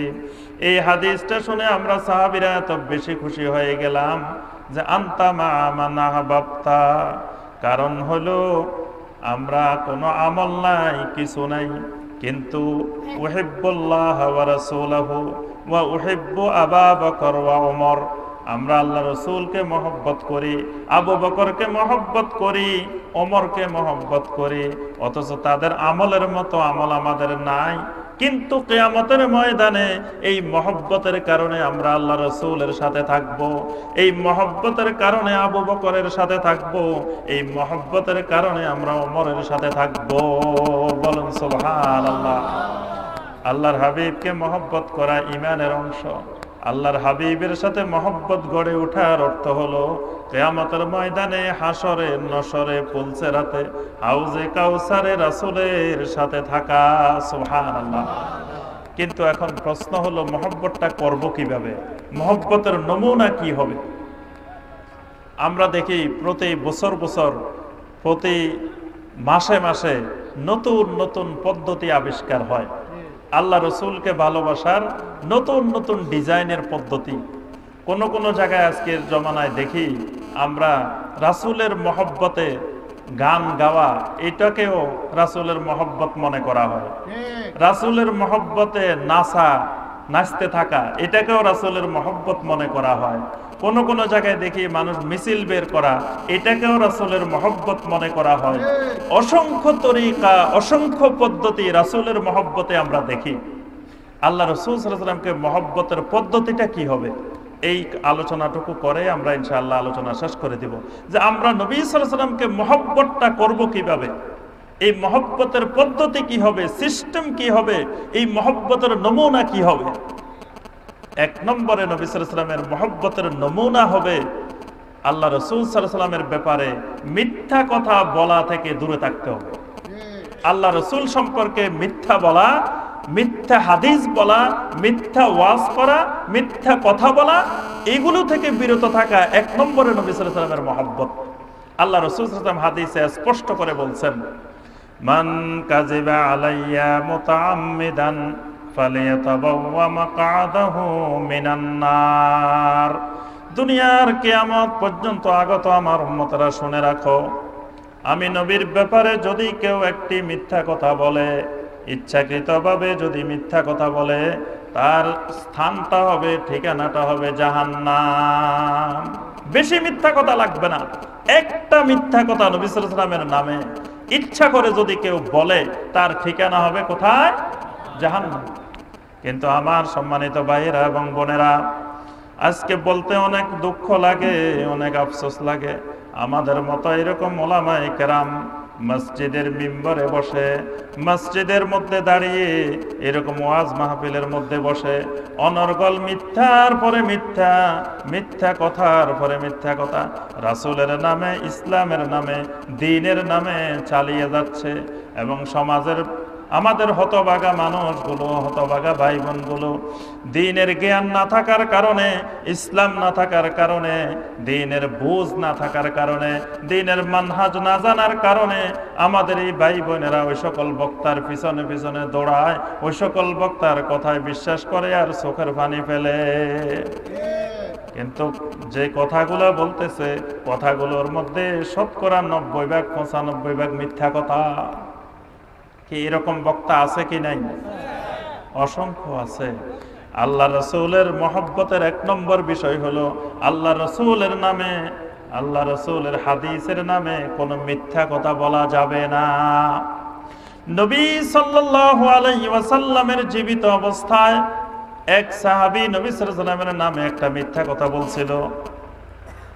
এক সাহাবী এক সম্প্রদায়ে এক গোত্রে বিয়ে করতে গেল। বিয়ে করতে যাওয়ার পরে, বিয়ের প্রস্তাব দেওয়ার পরে ওই গোত্রের লোকেরা বলল, না, তোমার কাছে আমরা মেয়ে বিয়ে দিব না। এই সাহাবী চিন্তা করতে লাগলেন কেমন করে এই গোত্রে বিয়ে করা যায়। শেষ পর্যন্ত মাথায় আসলো, যদি এই গোত্রের মানুষদেরকে বলি যে আল্লাহ রাসূল সাল্লাল্লাহু আলাইহি ওয়াসাল্লাম বলছেন তোমাদের গোত্রের যেই মেয়েকে পছন্দ হয় সেই মেয়েকে বিয়ে করি, এটা আমার রাসূল বলছে, আমার রাসূল বলছে, এই কথাটা যদি বলি এই গোত্রের মানুষেরা খুশি হয়ে আমার কাছে বিয়ে দিয়ে দিবে। কত বুদ্ধি দেখেন! বিয়ে করার জন্য নবী সাল্লাল্লাহু আলাইহি সাল্লামের নামে মিথ্যা কথা। ওই কওমের লোকদের কাছে গিয়ে বলল, আল্লাহ রাসূল সাল্লাল্লাহু আলাইহি ওয়াসাল্লাম বলছেন আমি যেন দুনিয়ার আর কোথাও বিয়ে না করি, তোমাদের এই কওমের মধ্যে আমি যেন বিয়ে করি, আর যে মেয়েকে পছন্দ হয় আমি যেন সেই মেয়ে বিয়ে করি, আল্লাহ রাসূল আমাকে বলছেন। সাহাবায়ে কেরামের ওই গোত্রের মানুষের সন্দেহ হলো, কিরে আল্লাহ রাসূল তো এরকম কথা এই পর্যন্ত কোনোদিন বলেন নাই। যদি আল্লাহ রাসূল সাল্লাল্লাহু আলাইহি ওয়াসাল্লাম বলে থাকেন তাহলে আমাদের মেয়ে বিয়ে দিয়ে দিব, কোনো অসুবিধা নাই। কিন্তু আল্লাহ রাসূল বলছেন কিনা বিষয়টা নিশ্চিত হয়ে নিতে হবে।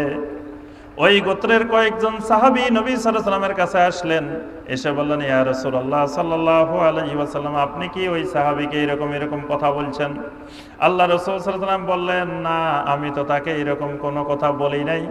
ফাকতুলুহু, তোমরা গিয়ে ওই সাহাবীরে, ওই মানুষটারে ধরে এখনো হত্যা করো। তবে আমার আশঙ্কা হচ্ছে তোমরা গিয়ে ওই মানুষটাকে জীবিত অবস্থায় হত্যা করার জন্য পাবে না। ওই লোকটা মিথ্যা কথা বলে নবী সাল্লাল্লাহু আলাইহি ওয়াসাল্লামের নামে যখন বাড়ি ফিরে যাচ্ছিল, এদিকে সাহাবীরা নবী সাল্লাল্লাহু আলাইহি ওয়াসাল্লামের কাছে আসলেন। ওই সাহাবী বাড়ি যাচ্ছে, বাড়ি যাওয়ার সময় কিছু দূর যাওয়ার পরে রাস্তার মধ্যে তাকে সাপে কামড় দিছে। এই সাহাবীরা বাড়িতে পৌঁছা পর্যন্ত ওই লোকটা মারা গেছে, সাপের কামড়ে ওই লোকটা মারা গেছে। এই জন্য তাকে আর কতলের শাস্তি প্রযোজ্য করা যায় নাই। তাহলে নবী সাল্লাল্লাহু আলাইহি ওয়াসাল্লামের যুগে এই একটা ঘটনা পাওয়া যায় যে নবী সাল্লাল্লাহু আলাইহি ওয়াসাল্লামের নামে শুধু একটা মিথ্যা কথা বলছেন। আল্লাহ রাসূল সাল্লাল্লাহু আলাইহি ওয়াসাল্লাম বলছেন যে ফাকতুলুহু, তাকে গিয়ে তোমরা মৃত্যুদণ্ড তার কার্যকর করো, তাকে হত্যা করো, কারণ আমি রাসূলের নামে মিথ্যা বলা এটা বড় ধরনের অপরাধ। এই জন্য নবী সাল্লাল্লাহু আলাইহি ওয়াসাল্লামের নামে মিথ্যা বলা, শোনা, বিশ্বাস করা, এগুলো থেকে আগে দূরে থাকতে হবে। এটা হলো নবীর মহব্বতের, নবীর ভালোবাসার 1 নম্বর কাজ। 2 নম্বর নবীর ভালোবাসার পদ্ধতি হবে, এই বিষয়গুলো মনে রাখবেন বাই সিরিয়াল। 2 নম্বর পদ্ধতি হবে নবী সাল্লাল্লাহু আলাইহি ওয়াসাল্লামের মহব্বতের নামে, ভালোবাসার নামে অতিরঞ্জন করা যাবে না। মহব্বতের একটা লিমিটেশন আছে, মহব্বতের একটা সীমাবদ্ধতা আছে। মহব্বত করতে করতে আল্লাহ রসুলকে আল্লাহ বানানো যাবে না। কি বলেন? আল্লাহ হইলেন রব, আল্লাহ হইলেন মালিক, রাসূল হইলেন আব্দ, রাসূল হইলেন বান্দা, রাসূল হইলেন গোলাম। হয়তো বান্দাদের মধ্যে তিনি প্রধান, বান্দাদের তিনি নেতা, বান্দাদের তিনি সাইয়্যিদুল মুরসালিন, বান্দাদের তিনি রহমাতুল লিল আলামিন। কিন্তু আল্লাহর কাছে তিনি বান্দা, তিনি গোলাম, আল্লাহ হইলেন মালিক। সুতরাং নবীর মহব্বতের কথা বলে নবীকে এমন উপরে তুলতে তুলতে নিয়ে যাওয়া যাবে না যে আল্লাহ পর্যন্ত পৌঁছায় দেওয়া। এজন্য আল্লাহর হাবিব সাল্লাল্লাহু আলাইহি ওয়াসাল্লাম সতর্ক করেছেন, লা তুতরুনি কামা আতরাতিন নাসারা ইবনা মারইয়াম ফাকুলু আব্দুল্লাহি ওয়া রাসূলুহু। আমার উম্মতরা খবরদার, লা তুতরুনি, আমার মর্যাদার ব্যাপারে, আমার সম্মানের ব্যাপারে তোমরা সীমা লঙ্ঘন করিও না। কামা আতরাতিন নাসারা ইবনা মারইয়াম, যেমনি ভাবে ঈসা ইবনে মারইয়ামের অনুসারীরা, নাসারারা যেমন ঈসা ইবনে মারইয়ামের মর্যাদার ব্যাপারে সীমা লঙ্ঘন করেছে। আল্লাহ পাক ঈসা আলাইহিস সালামকে বলছেন রূহুল্লাহ। রূহুল্লাহ বলার কারণে এই রূহুল্লাহর ব্যাখ্যা বিশ্লেষণ করতে করতে এক সময় তারা বানিয়ে ফেলেছে ইবনুল্লাহ। কি সুবহানাল্লাহ বলবেন না নাউজুবিল্লাহ? নাউজুবিল্লাহ। অর্থাৎ আল্লাহর রূহ বলার কারণে এই বাক্যটাকে নাসারারা ব্যাখ্যা করতে করতে এক সময় গিয়ে বলল যে ঈসা ইবনে মারইয়াম ইবনুল্লাহ, আল্লাহর ছেলে। তাহলে আল্লাহ রাসূল সাল্লাল্লাহু আলাইহি ওয়াসাল্লাম বললেন, খবরদার আমার উম্মত, তোমরা এরকম আমার সম্মান, আমার মর্যাদা বাড়াইতে বাড়াইতে আমাকে এরকম আল্লাহর ছেলে, আল্লাহর অংশ, আল্লাহর জাত এরকম তোমরা বানিয়ে ফেলিও না। আল্লাহ রাসূল সাল্লাল্লাহু আলাইহি ওয়াসাল্লামের কাছে একদিন একদল সাহাবী আসলেন, এসে বললেন, ইয়া খাইরানা ওয়া খাইরা ইবনে আব্দুল্লাহ, হে আমাদের মধ্যে সবচেয়ে ভালো মানুষ, হে আমাদের ভালো মানুষের সন্তান। নবী সাল্লাল্লাহু আলাইহি ওয়াসাল্লামকে সম্বোধন করতেছেন। আল্লাহ রাসূল সাল্লাল্লাহু আলাইহি ওয়াসাল্লাম বললেন, ইয়া আইয়ুহান নাস আলাইকুম বিতাকওয়াকুম ওয়ালা ইস্তাহবিয়ান্নাকুমুশ শায়তান। হে দুনিয়ার মানুষ, আমার উম্মতরা জেনে রাখো, আলাইকুম বিতাকওয়াকুম, তোমরা তাকওয়া অবলম্বন করো, তাকওয়া অবলম্বন করো, আল্লাহকে ভয় করো। ওয়ালা ইস্তাহবিয়ান্নাকুমুশ শায়তান, আমার ব্যাপারে শয়তান যেন তোমাদেরকে বিভ্রান্ত না করে। ওয়াল্লাহি মা উহিব্বু আন তারফাউনি ফাওকা মানজিলাতি আল্লাতী আনজালানিল্লাহু আযজা ওয়া জাল্লা। আমার আল্লাহ রাব্বুল আলামিন আমাকে যে মর্যাদা দিয়েছেন, ওই মর্যাদা থেকে অতিরিক্ত অতিরঞ্জন করে আমার মর্যাদা বাড়িয়ে দিবে, এই বাড়িয়ে দেওয়াকে আল্লাহর কসম আমি রাসূল পছন্দ করি না। আমি রাসূল এটা মহব্বত করি না, এটা ভালোবাসি না যে আল্লাহ আমার যতটুকু মর্যাদা দিয়েছেন তার থেকে তোমরা আরো বাড়াই দিবে। এটা আমি রাসূল পছন্দ করি না, আমি রাসূল মহব্বত করি না, আমি রাসূল চাই না। অফিসের একজন সাধারণ কর্মচারী, তাকে যদি আপনি উপরে তুলতে তুলতে তার মর্যাদা বাড়াইতে বাড়াইতে তাকে যদি একেবারে অফিসের প্রধান কর্মকর্তা বানাই দেন, তাহলে কি তার মর্যাদা বাড়ানো হবে না কমানো হবে? কমানো হবে, তাকে অপমান করা হবে। আল্লাহ রাসূল সাল্লাল্লাহু আলাইহি ওয়াসাল্লামকে আল্লাহ পাক যে মর্যাদা দিয়েছেন, ওয়া রাফা'না লাকা যিকরাক, আল্লাহ পাক এমন স্তরে এমন জায়গা পর্যন্ত মর্যাদাকে উঁচু করেছেন, বুলন্দিত করেছেন। আল্লাহ রাসূল বলেন, যে পর্যন্ত আল্লাহ রাব্বুল আলামিন আমার মর্যাদা উঁচু করেছেন তার থেকে উপরে নিয়ে যাওয়া এটা আমি রাসূল কখনো পছন্দ করি না। তাহলে রাসূল সাল্লাল্লাহু আলাইহি ওয়াসাল্লামের মহব্বত হবে, রাসূল সাল্লাল্লাহু আলাইহি ওয়াসাল্লামের ভালোবাসা হবে যতটুকু আল্লাহ রাব্বুল আলামিন রাসূলকে মর্যাদা দিয়েছেন অতটুকু মর্যাদার মধ্যে রাখা। এর থেকে অতিরঞ্জন করে নবী সাল্লাল্লাহু আলাইহি ওয়াসাল্লামকে একেবারে আল্লাহ পর্যন্ত পৌঁছায় আল্লাহর সমকক্ষ বানিয়ে দেওয়া, এগুলো নবী সাল্লাল্লাহু আলাইহি ওয়াসাল্লামের মহব্বত নয়, এগুলো হলো শিরক। ৩ নম্বর নবী সাল্লাল্লাহু আলাইহি ওয়াসাল্লামের মহব্বতের পদ্ধতি হলো ইত্তেবাউ সুন্নতিহি, আল্লাহ রাসূল সাল্লাল্লাহু আলাইহি ওয়াসাল্লামের সুন্নতের ইত্তেবা করা। আল্লাহ রাসূলকে মহব্বত করি, কিন্তু আমার জিন্দেগির মধ্যে সুন্নত নাই, আমার আমলের মধ্যে সুন্নত নাই, আমার আকীদার মধ্যে সুন্নত নাই, আমার পরিবারে সুন্নত নাই, আমার সমাজে সুন্নত নাই, আমার মসজিদে সুন্নত নাই, আমার দেশে সুন্নত নাই, কোথাও সুন্নতের দেখা নাই। এমনি সবাই আশেকে রাসূল, আশেকে নবী, সবাই আশেকে জিলাপি, আশেকে মিষ্টি, আশেকে সিঙ্গারা। কি বলেন?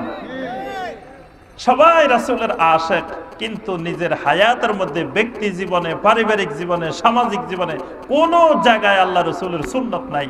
এমনি সবাই আশেকে রাসূল। এইরকম আশিকে রাসূল আমার আপনার নামের সাথে ব্যবহার করতে পারি, কিন্তু আল্লাহ রাব্বুল আলামিনের কাছে আল্লাহর আশিক রাসূলের আশিক হিসেবে বিবেচিত হবে না।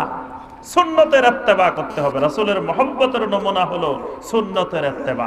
আল্লাহ পাক সূরা আল হাসরের 7 নম্বর আয়াতে বলে দিয়েছেন, ওয়ামা আতাকুমুর রাসূলু ফাখুযুহু ওয়ামা নাহাকুম আনহু ফান্তাহু। দুনিয়ার মানুষ শোনো, মুমিনেরা শোনো, আমার ইবাদত কেমন করে করতে হবে সেটা শিখতে হবে মুহাম্মদ রাসূলুল্লাহ থেকে। আমার ইবাদত কেমনে করতে হবে, এ কখন করতে হবে, কিভাবে করতে হবে, এর নমুনা কি হবে, এই সব কিছু তোমাদেরকে শিখাবেন কে? শিখাবেন কে? মুহাম্মদুর রাসূলুল্লাহ সাল্লাল্লাহু আলাইহি ওয়াসাল্লাম। আল্লাহ পাক কোরআনে কারিমে বলে দিলেন, আকিমুস সালাহ, বান্দারে নামাজ কায়েম করো, সালাত কায়েম করো। কিন্তু সালাতটা কায়েম কেমনে করব, এই পদ্ধতিটা শিখাইছেন কে? মুহাম্মদুর রাসূলুল্লাহ সাল্লাল্লাহু আলাইহি ওয়াসাল্লাম। কেমনে দাঁড়াইতে হবে, কিভাবে রুকু করতে হবে, কিভাবে সাজদা করতে হবে, কিভাবে বৈঠক করতে হবে, কিভাবে সালাম ফিরাইতে হবে, এই যাবতীয় ইবাদতের পদ্ধতি রাসূল শিখাইছেন। এজন্য আল্লাহ পাক সূরা আন-নাহলের 44 নম্বর আয়াতে আল্লাহ পাক বলছেন, ওয়া আনসালনা ইলাইকা যিকরা লিতুবাইয়িনা লিন-নাসি মা নুজিলা ইলাইহিম। আমি আপনার উপরে কোরআন নাজিল করেছি, এই কোরআনের ব্যাখ্যা, এই কোরআনের বায়ান আপনি দুনিয়ার মানুষদেরকে দিবেন। আপনাকে এই কোরআনের ব্যাখ্যাদাতা বানিয়ে দিয়েছি।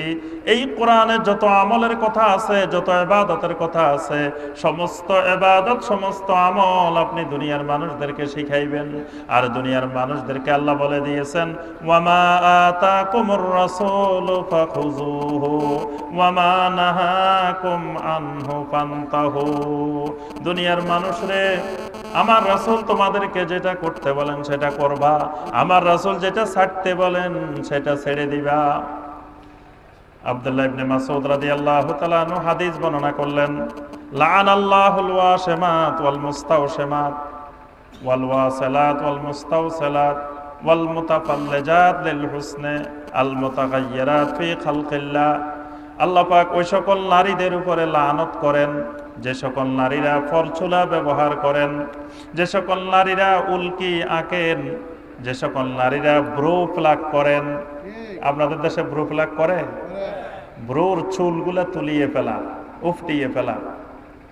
আব্দুল্লাহ ইবনে মাসউদ রাদিয়াল্লাহু তাআলা আনহু বলেন, আল্লাহ রাসূল আমাদেরকে বলেছেন এই সকল নারীদের উপরে আল্লাহর লানত বর্ষিত হইতে থাকে। এক মহিলা এসে আব্দুল্লাহ ইবনে মাসউদ রাদিয়াল্লাহু তাআলা আনহুকে বললেন, হে আব্দুল্লাহ ইবনে মাসউদ, তুমি হাদিস বর্ণনা করতেছ আল্লাহ পাক এই সকল নারীদের উপরে লানত করেছেন। তা আল্লাহ পাক যদি লানত করেন সেই জিনিসটা তো আমরা কোরআনে কারিমের মধ্যে পাবো, কোরআনে থাকবে। কিন্তু আমি কোরআনের প্রথম থেকে শেষ পর্যন্ত তেলাওয়াত করেছি, কোনো জায়গায় তো এই কথাগুলা পাই নাই। দেখেন মহিলা কত বড় আলেম, যে মহিলা এসে আব্দুল্লাহ ইবনে মাসউদ রাদিয়াল্লাহু তাআলা আনহুকে বলছেন যে পুরা কোরআন তেলাওয়াত করছি, কোনো জায়গায় তো এই কথা পাই নাই। আব্দুল্লাহ ইবনে মাসউদ রাদিয়াল্লাহু তাআলা আনহু বললেন, শোনো, তুমি এত কোরআন প্রথম থেকে শেষ পর্যন্ত সব তেলাওয়াত করা লাগবে না, তোমাকে আমি কোরআনে কারিমের একটা আয়াত বলে দিব, এই আয়াতটা তেলাওয়াত করলে সেখানেই পেয়ে যাবা। আয়াতটা সূরা আল হাসরের 7 নম্বর আয়াত। আল্লাহ পাক বলছেন, ওয়ামা আতাকুমুর রাসূলু ফাখুযুহু ওয়ামা নাহাকুম আনহু ফান্তাহু। আমার রাসূল তোমাদেরকে যা করতে বলেন সেটা করো, আমার রাসূল তোমাদেরকে যা ছাড়তে বলেন সেটা ছাড়ো। আমার রাসূল যেটা বলবেন সেটাই আমার কথা। মাইয়ুতির রাসূল ফাকাদ আতা আল্লাহ। আমার রাসূলের আনুগত্য করাটাই আমি আল্লাহর আনুগত্য।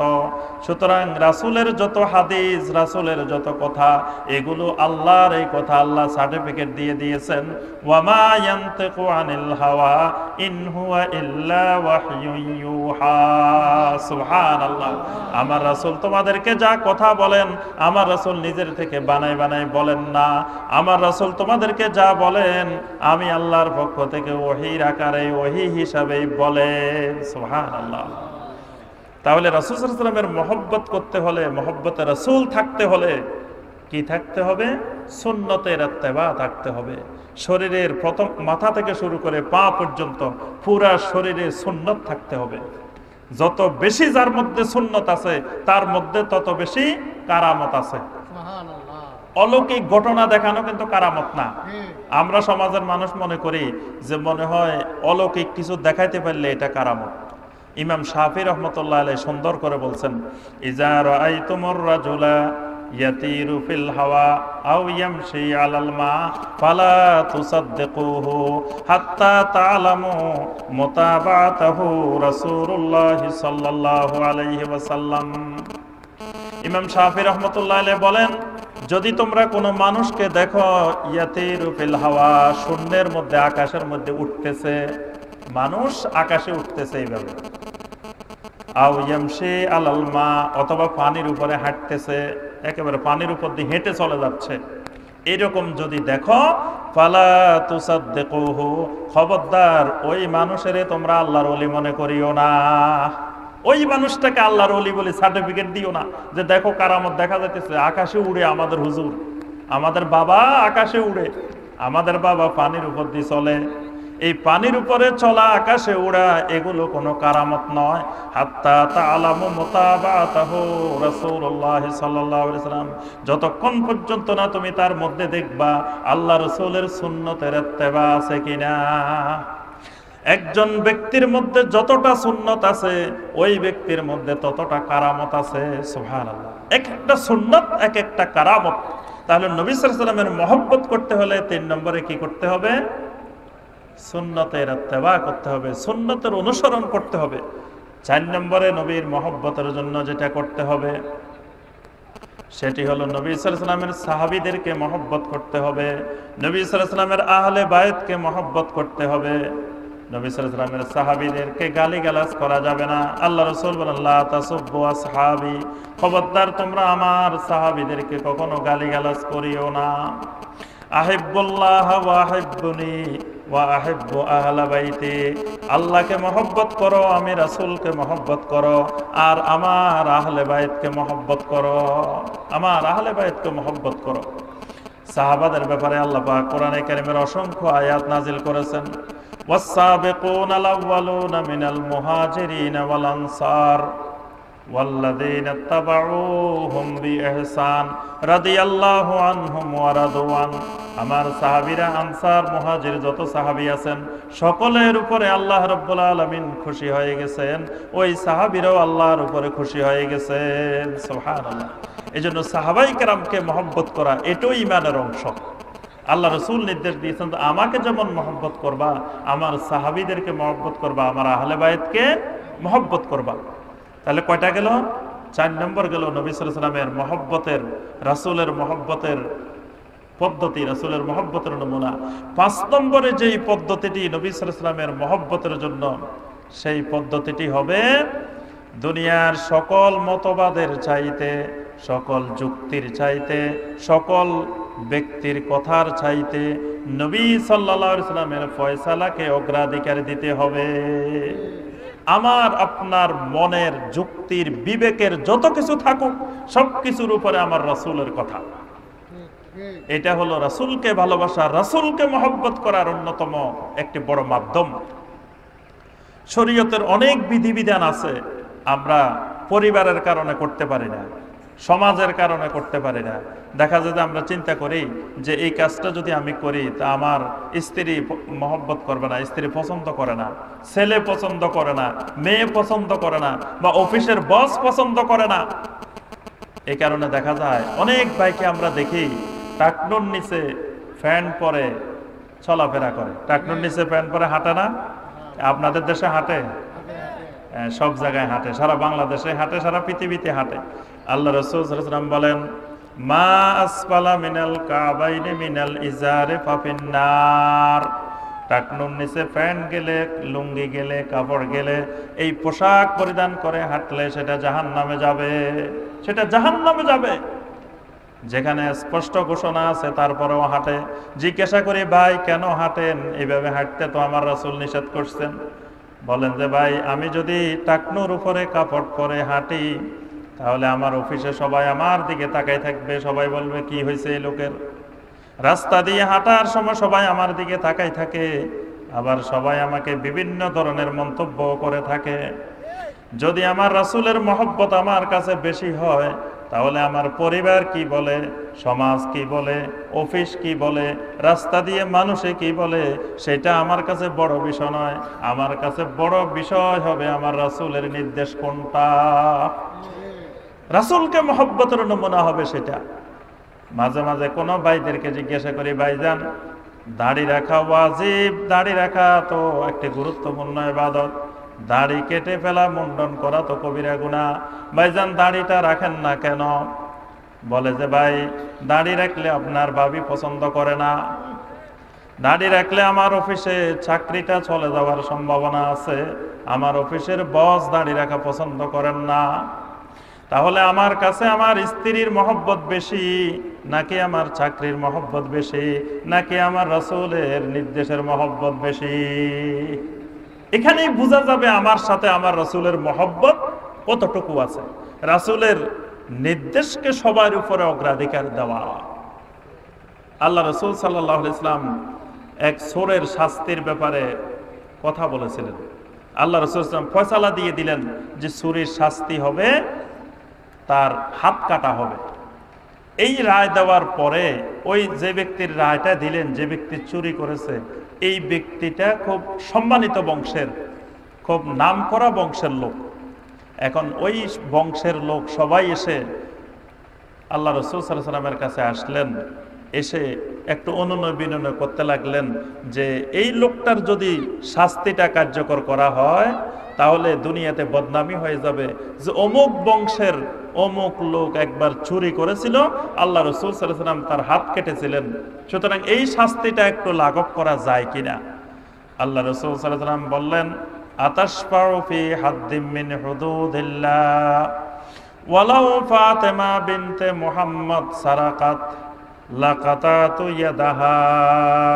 দুনিয়ার মানুষ শুনো, আল্লাহর হুদুদের ব্যাপারে, আল্লাহর সীমারেখার ব্যাপারে তোমরা কি আমার কাছে শাফাত করতে আসছো, সুপারিশ করতে আসছো? আল্লাহর কসম করে বলছি, আমার মেয়ে মুহাম্মদের মেয়ে ফাতেমাও যদি চুরি করত, লাকাতাতু ইয়াদাহা, আমি মুহাম্মদ সাল্লাল্লাহু আলাইহি ওয়াসাল্লাম নিজে ধরে ফাতেমার দুইখানা হাত কেটে দিতাম। আল্লাহ রাসূল সাল্লাল্লাহু আলাইহি ওয়াসাল্লামের নির্দেশের উপরে, আল্লাহ রাসূলের ফয়সালা দেওয়ার পরে যদি আর কোনো ফয়সালার অপেক্ষা করা হয়, রাসূলের মহব্বত নাই, এটাই প্রমাণ হবে। আল্লাহ পাক কোরআনে কারিমে স্পষ্ট বলে দিয়েছেন, ফালা ওয়া রাব্বিকা লা ইউমিনুন হাত্তা ইউহাক্কিমুকা ফীমা শাজারা বাইনাহুম সুম্মা লা ইয়াজিদু ফি আনফুসিহিম হারাজাম মিম্মা কাদাইতা ওয়া ইউসাল্লিমু তাসলিমা। আল্লাহ পাক বলেন, আমার রাসূল কোনো ফয়সালা দেওয়ার পরে যদি কোনো ব্যক্তি এই ওয়াসওয়াসার মধ্যে থাকে, এই আশঙ্কার মধ্যে থাকে, এই নির্দেশ মানবো কি মানবো না, 10 বছর বয়সে মানবো না, 40 বছর বয়সে মানবো, 40 বছর বয়সে মানবো না, 50 বছর বয়সে মানবো, 50 বছর বয়সে মানবো না, 60 বছর বয়সে মানবো, আল্লাহ পাক বলেন, ফালা ওয়া রাব্বিকা লা ইউমিনুন, আমি তোমার রবের কসম করে বলছি এই লোক ঈমানদার নয়। তাহলে রাসূল সাল্লাল্লাহু আলাইহি ওয়াসাল্লামের মহব্বতের 5 নম্বর নমুনা হবে দুনিয়ার সকল মতামতের থেকে, সকল কিছুর থেকে নবী সাল্লাল্লাহু আলাইহি ওয়াসাল্লামের কথাকে অগ্রাধিকার দিতে হবে। 6 নম্বরে নবীর মহব্বতের নিদর্শন হলো নাশরু সুন্নাতিহি বাইনান নাস, নিজে পালন করার সাথে সাথে দুনিয়ার সর্বত্র সকল মানুষের মধ্যে আল্লাহ রাসূলের সুন্নতের প্রচার প্রসার, দুনিয়ার সকল মানুষ সুন্নতি জীবন যাপন করুন, এই লক্ষ্যে প্রচার প্রসারের ব্যবস্থাপনা করা। যেমন আজকের এই মাহফিলের ইন্তজাম করা হয়েছে, এই মাহফিলের ইন্তজাম যারা করেছেন আল্লাহ পাক সবাইকে কবুল ও মঞ্জুর করুন। আল্লাহ পাক কাল কিয়ামতের ময়দানে এই মাহফিলের ইন্তজামকে নাজাতের জরিয়া বানিয়ে দিন। এই মাহফিলের ইন্তজামের পিছনে উদ্দেশ্য হলো কি, আল্লাহর দ্বীন তাওহীদ এবং সুন্নতের প্রচার প্রসার, সমাজ থেকে যাতে শিরিক বেদাত কুফর দূরীভূত হয়, তাওহীদ প্রতিষ্ঠা হয়, সুন্নত প্রতিষ্ঠা হয়। এটাই হলো নবীর মহব্বতের প্রমাণ, যে নবীর সুন্নতের প্রসার, নবীর সুন্নতের এখানে আলোচনা হবে, বয়ান হবে, নবীর সুন্নত সমাজে প্রতিষ্ঠা পাবে। এটা হলো নবী সাল্লাল্লাহু আলাইহি ওয়াসাল্লামের মহব্বতের অন্যতম বহিঃপ্রকাশ। এই জন্য আমার সম্মানিত ভাইয়েরা, অত্র এলাকার সম্মানিত মা ও বোনেরা, আমরা এতক্ষণ পর্যন্ত এই অল্প সময়ে যে কথাবার্তা বলেছি, এই কথাবার্তার মধ্যে আমি কোনো কবিতা বলি নাই, একটা কবিতাও বলি নাই। কবিতা কিন্তু জীবনে অনেক মুখস্থ করেছি। আল্লামা ইকবালের কতগুলো বই কবিতার মুখস্থ করেছি। তারপরে আল্লামা রুমি রহমতুল্লাহ আলের কবিতা মুখস্থ করেছি, শেখ সাদি রহমতুল্লাহ আলের কবিতা মুখস্থ করেছি। কিন্তু শেষে গিয়ে দেখলাম কবিতার মধ্যে হেদায়েত নয়, হেদায়েত হলো ওহির মধ্যে। হেদায়েত কিসের মধ্যে? হেদায়েত কিসের মধ্যে? হেদায়েত হলো একমাত্র ওহির মধ্যে, কোরআনের মধ্যে আর সুন্নাহর মধ্যে, কোরআনের মধ্যে আর হাদিসের মধ্যে ওহি হেদায়েত। কবিতার মধ্যে হেদায়েত না। কবিতা আমরা ভালো কবিতা আবৃত্তি করতে পারি, চর্চা করতে পারি, কিন্তু কবিতা ওহি না। ওহি এক জিনিস, কবিতা আরেক জিনিস। কবিতা হয়তো শুনতে অনেক মজা লাগে, কবিতা গাইলে, গান গাইলে কতক্ষণ, বক্তা যদি কতক্ষণ গান গায় আর নাচে, শ্রোতারা কিন্তু পাগল হয়ে যায় যে বক্তা গান গাইতেছে আর নাচতেছে, শ্রোতারা শুনতে ভালো লাগে, মজা লাগে, কিন্তু আপনার সেটার মধ্যে হেদায়েত নাই। হেদায়েত ওহির মধ্যে, কোরআনের মধ্যে আর সুন্নাহর মধ্যে।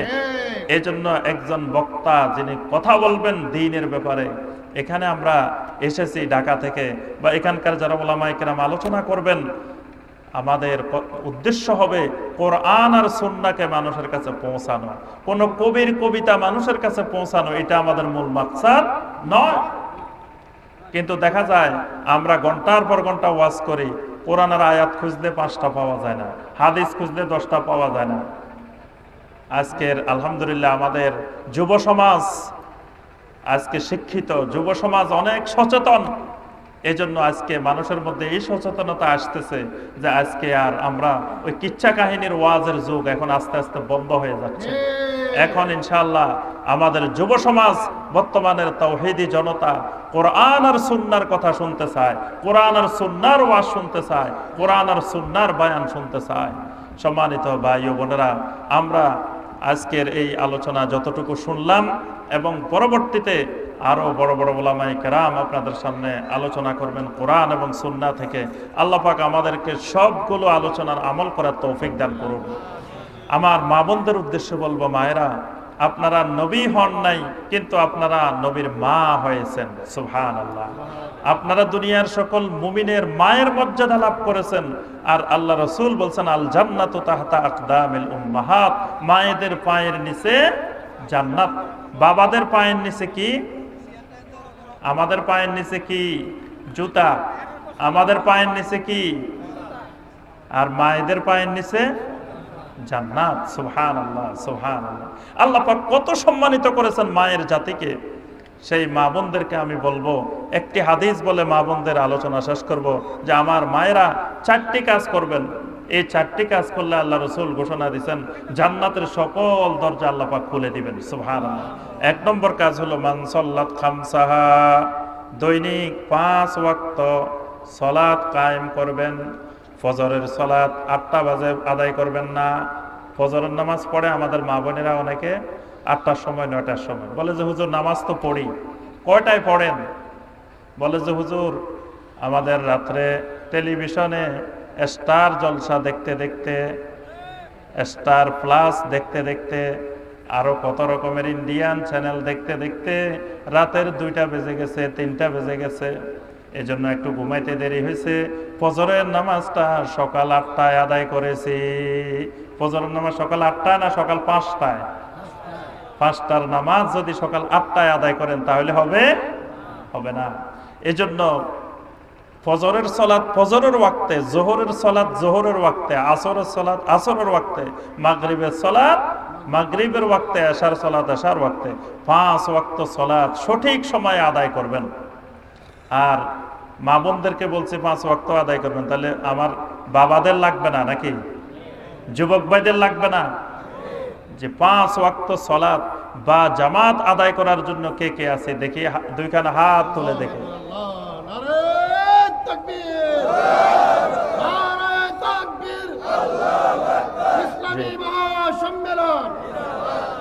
আল্লাহ সুবহানাহু ওয়া তাআলা আমাদের সকলের দুইখানা হাতকে কবুল ও মঞ্জুর করুন। আল্লাহ পাক আমাদের সবাইকে 5 ওয়াক্ত নামাজের বা জামাত আদায় করার মুসল্লি বানিয়ে দিন। দ্বিতীয় আমার মা বোনদের জন্য যে কাজটি, ওয়াসামাত শাহরাহা, রমাদান মাসের সিয়াম পালন করা। রমাদান মাস আসলে 1 মাস সিয়াম পালন করবেন। 3 নম্বরে যে কাজটি করবেন, ওয়াহতাজাবাত ফারজাহা, পর্দার বিধিবিধান, হেজাবের বিধিবিধান রক্ষা করবেন। মা বোনদের এই জায়গায় একটু সমস্যা, পর্দার বিধিবিধান মানতে চায় না। এই এলাকার মা বোনেরা আলহামদুলিল্লাহ অনেক পর্দাশীল, তবু অনুরোধ করব যে মা বোনেরা, মুরব্বীরা যেরকম পর্দাশীল, মেয়েদেরকে, নাতিনদেরকে একটু আরো বেশি পর্দাশীল বানাবেন। দেখা যায় দাদি নানি পর্দা করতে করতে করতে করতে বোরকা তো পড়ছেন, তার উপরে ছাতাও দিচ্ছেন, আর নাতিন সাথে নাতনি যাচ্ছে নানির সাথে দাদির সাথে, নাতনি তো কাপড় তুলতে তুলতে তুলতে তুলতে এই পর্যন্ত তুলছে। নাতনির পুরো শরীর খোলা, কোনো পর্দার বালাই নেই, কিছুই নেই। তো দাদির পর্দার দরকার বেশি না নাতনির পর্দার দরকার বেশি? যার বেশি পর্দার দরকার তার খবর নাই, যার পর্দার কম দরকার তিনি করতেছেন অনেক বেশি, যার পর্দার দরকার তার খবরে নাই। এজন্য দেখেন যে পুরুষদেরকে বলা হয়েছে যে টাকনুর উপরে পড়ার জন্য, আর নারীদেরকে বলা হয়েছে টাকনুর নিচে পড়ার জন্য। কিন্তু আমরা দেখি পুরুষেরা পড়েন, রাস্তার ধুলা বালি ময়লা আবর্জনা সব পরিষ্কার করতে থাকেন, আর মা বোনেরা তো পড়েন একেবারে হাঁটু পর্যন্ত তুলে। কি ঠিক না বেঠিক? অর্থাৎ উল্টা, ব্যতিক্রম। পুরুষের যেটা সেটা মহিলারা দখল করছে, মহিলাদেরটা পুরুষেরা দখল করছে। মহিলাদেরটা পুরুষের কাছে ভালো লাগে, পুরুষেরটা মহিলার কাছে ভালো লাগে। আমার মা বোনেরা হেজাবের বিধান, হেজাবের বিধিবিধান রক্ষা করবেন, হেজাবের বিধান মেনে চলবেন। 4 নম্বরে যে কাজটা করবেন সেটি হলো স্বামীর কথা শুনবেন, স্বামীর আনুগত্য করবেন। স্বামীর আনুগত্য করা বড় ইবাদত। স্বামীর আনুগত্যবিহীন আপনি জান্নাতে যেতে পারবেন না। আরাফাতের ময়দানে আমি এই ওয়াজ করলাম, এই হাদিসটা বললাম, বলার পরে পুরুষ ভাইয়েরা উঠে সবাই দাঁড়ায় গেছে, দাঁড়ায় বলে যে হুজুর এই ব্যাপারে একটু বেশি করে বলেন। আমাদের সাথে অনেক মহিলা হজে আসছেন, আল্লাহর ঘরে হজেও আসছেন, কিন্তু আমাদের কথা শুনে না। এই জায়গায় বড় সমস্যা, সে স্বামীর আনুগত্য করতে চায় না।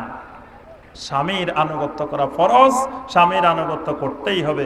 এই 4টি কাজ করলে আল্লাহ রাসূল সাল্লাল্লাহু আলাইহি ওয়াসাল্লাম বলছেন, আল্লাহ পাক কিয়ামতের ময়দানে ওই নারীকে ডেকে বলবেন, ফালা তাদখুলুল জান্নাতা ফি আইয়ি বাবিন শাআত, ও নারী জান্নাতের কোন দরজা দিয়ে জান্নাতে যেতে চাও? তোমার জন্য সবগুলো দরজা খোলা। বলুন সুবহানাল্লাহ। আমার মা বোনদেরকে বলবো এই 4টা আমল করেন। এটা পুরুষদেরকে শুধু 4টার মধ্যে সীমাবদ্ধ রাখা হয় নাই, পুরুষদেরকে এর বাহিরেও আরো অনেক জবাবদিহিতা করতে হবে। ফিমান ফাকাহু, কোথায় খরচ করছো? মিনাইনা একটা সাবাহু, কোথা থেকে সম্পদ উপার্জন করছো? যৌবনকাল কেমনে কাটাইছো? কত রকমের হিসাব আছে, আয় ব্যয়ের হিসাব। কিন্তু মা বোনদেরকে এত বড় দায়িত্ব আল্লাহ পাক দেন নাই, অল্প কটা দায়িত্ব। আল্লাহ সুবহানাহু ওয়া তাআলা আমাদের সবাইকে কোরআন এবং সুন্নাহর উপরে ইস্তেকামত থাকার তৌফিক দান করুন। বিশেষ করে আল্লাহ মিয়ানমারের মুসলিম ভাই বোনদেরকে আল্লাহ তুমি হেফাজত করো। মিয়ানমারের মুসলিম ভাই বোনদের নির্যাতনের কাহিনী, নির্যাতনের স্বরূপ আপনারা সবাই দেখছেন, সবাই জানেন, আমাদের সবাই জানা। যেই চিত্রগুলো দেখলে কোনো মানুষ, মুসলিম না কোনো মানুষই চোখের পানি ধরে রাখতে পারবে না। কিন্তু বিশ্ব মানবতা এ ব্যাপারে নীরব, বিশ্ব মানবতা এ ব্যাপারে কোনো কথা বলছে না। যদি পৃথিবীর কোথাও এত মুসলমান নয়, যদি একজন ইহুদি মারা যেত, একজন খ্রিস্টান এভাবে যদি মারা হতো, সারা পৃথিবী উল্টে কিয়ামত হয়ে যেত। কিন্তু এতগুলো মুসলিমকে কি নির্মম ভাবে যেই নির্যাতন ফেরাউন করে নাই, নমরুদ করে নাই, ইসরায়েল করে নাই, তার থেকেও ভয়াবহ কঠোর নির্যাতন করে আমাদের মুসলিম ভাই বোনদেরকে, হাজার হাজার মুসলিম ভাই বোনদেরকে আগুনে পুড়িয়ে দেওয়া হচ্ছে, গলা ছুরি দিয়ে জবাই করে দেওয়া হচ্ছে, কেটে টুকরা টুকরা করা হচ্ছে, এবং লাশ নিয়ে মানুষ উল্লাস করতেছে, চতুর্পাশে দলে দলে মানুষ তাকিয়ে রয়েছে। এদের অপরাধটা কি? একটাই অপরাধ। আল্লাহ পাক সূরা আল বুরুজের 6 নম্বর আয়াতে বলছেন, ওয়ামা নাকামু মিনহুম ইল্লা আন ইউমিনু বিল্লাহিল আজিজিল হামিদ। এদের অপরাধ একটা, এরা আল্লাহর উপরে ঈমান এনেছে। আল্লাহু আকবার। এই মিয়ানমার আরাকান 200 বছরের অধিক সময় ইসলামের রাষ্ট্র ছিল, মুসলিম শাসনাধীনে ছিল। এই মিয়ানমারের মাটিতে, এই আরাকানের মাটিতে বড় বড় সাহাবায়ে কেরামের পা মোবারক পড়েছে। 4 জন বড় বড় সাহাবীর কথা পাওয়া যায়। সাদ ইবনে আবি ওয়াক্কাস রাদিয়াল্লাহু তাআলা আনহুর আব্বা অর্থাৎ আবু ওয়াক্কাস রাদিয়াল্লাহু তাআলা আনহু আরাফার ময়দান থেকে আরো 3 জন সাহাবী নিয়ে এই চট্টগ্রাম বন্দর দিয়ে, কর্ণফুলী নদী দিয়ে তারা আল্লাহর দ্বীন প্রচারের জন্য এই জমিনে এসেছিলেন। চট্টগ্রামে, এই ইসলামাবাদে আল্লাহর দ্বীন প্রচার করে তারা সেই আরাকান হয়ে চীন পর্যন্ত ইসলাম প্রচার করে। চীনে আজও এই 4 জন সাহাবীর কবর চীনের ক্যান্টন শহরে আছে।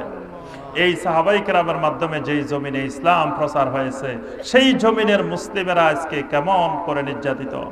আমরা সকলেই আল্লাহর কাছে সবসময় দোয়া করবেন, আল্লাহ যেন এই মুসলিম উম্মাহকে আল্লাহ হেফাজত করেন, এবং সারা বিশ্বের যেখানে মুসলিম উম্মাহ নির্যাতিত আছেন সবাইকে আল্লাহ হেফাজত করেন। এবং বিশ্ব মানবতার দৃষ্টি আকর্ষণ করতে হবে যে তোমরা সবাই এদিকে একটু দৃষ্টি দাও। জাতিসংঘকে এদিকে দৃষ্টি দেওয়ার জন্য, ওআইসিকে দৃষ্টি দেওয়ার জন্য, যাদের ক্ষমতা আছে তাদেরকে দৃষ্টি দেওয়ার জন্য আমরা অনুরোধ করব। আর পাশাপাশি আমাদের দেশের শান্তি শৃঙ্খলা আমাদেরকে বজায় রাখতে হবে। ওখানে নির্যাতন হচ্ছে বলে আমরা এখানে কি বৌদ্ধদের উপরে আক্রমণ করব? কখনো করা যাবে না। এবং এখানকার যেই সাম্প্রদায়িক শৃঙ্খলা, সাম্প্রদায়িক নিরাপত্তা, যে সুন্দরভাবে আমরা বসবাস করতেছি, এই সাম্প্রদায়িক সম্প্রীতি নষ্ট করা যাবে না। কিন্তু ওই মুসলিমদের জন্য আমরা আল্লাহর কাছে দোয়া করব, আর সমস্ত বিশ্ব মানবতাকে আমরা এই ব্যাপারে দৃষ্টি আকর্ষণ করব যে আপনারা এই সমস্যাটার স্থায়ী একটা সমাধান করেন। শুধু সাময়িক সমাধান এটা সমাধান নয়। এর আগে 5 লক্ষ এই রোহিঙ্গার মুসলিম ভাই বোনেরা বাংলাদেশে এসেছেন, 5 লক্ষ সৌদি আরব গিয়েছেন। আজকে 10-12 বছর 15 বছর ধরে পড়ে আছেন, কিন্তু কোনো সমাধান হয় নাই। তাহলে এখন যারা আছেন তারাও যদি সব বাংলাদেশে চলে আসেন তো সমাধান হবে? এটা সমাধান হবে না। এটা একটা স্থায়ী সমাধান দরকার। আমরা আল্লাহর কাছে দোয়া করি। আমি সবাইকে অনুরোধ করব যে শেষ পর্যন্ত, মাহফিলের শেষ পর্যন্ত আরো ওলামায়ে কেরাম বয়ান করবেন। আপনারা আজকের এই সুন্দর মাহফিলে শেষ পর্যন্ত আলোচনাগুলো শুনবেন। আল্লাহ পাক আমাদের সবাইকে তৌফিক দান করুন। আমিন ইয়া রাব্বাল আলামিন। ওয়াসসালামু আলাইকুম ওয়া রাহমাতুল্লাহি ওয়া বারাকাতুহু।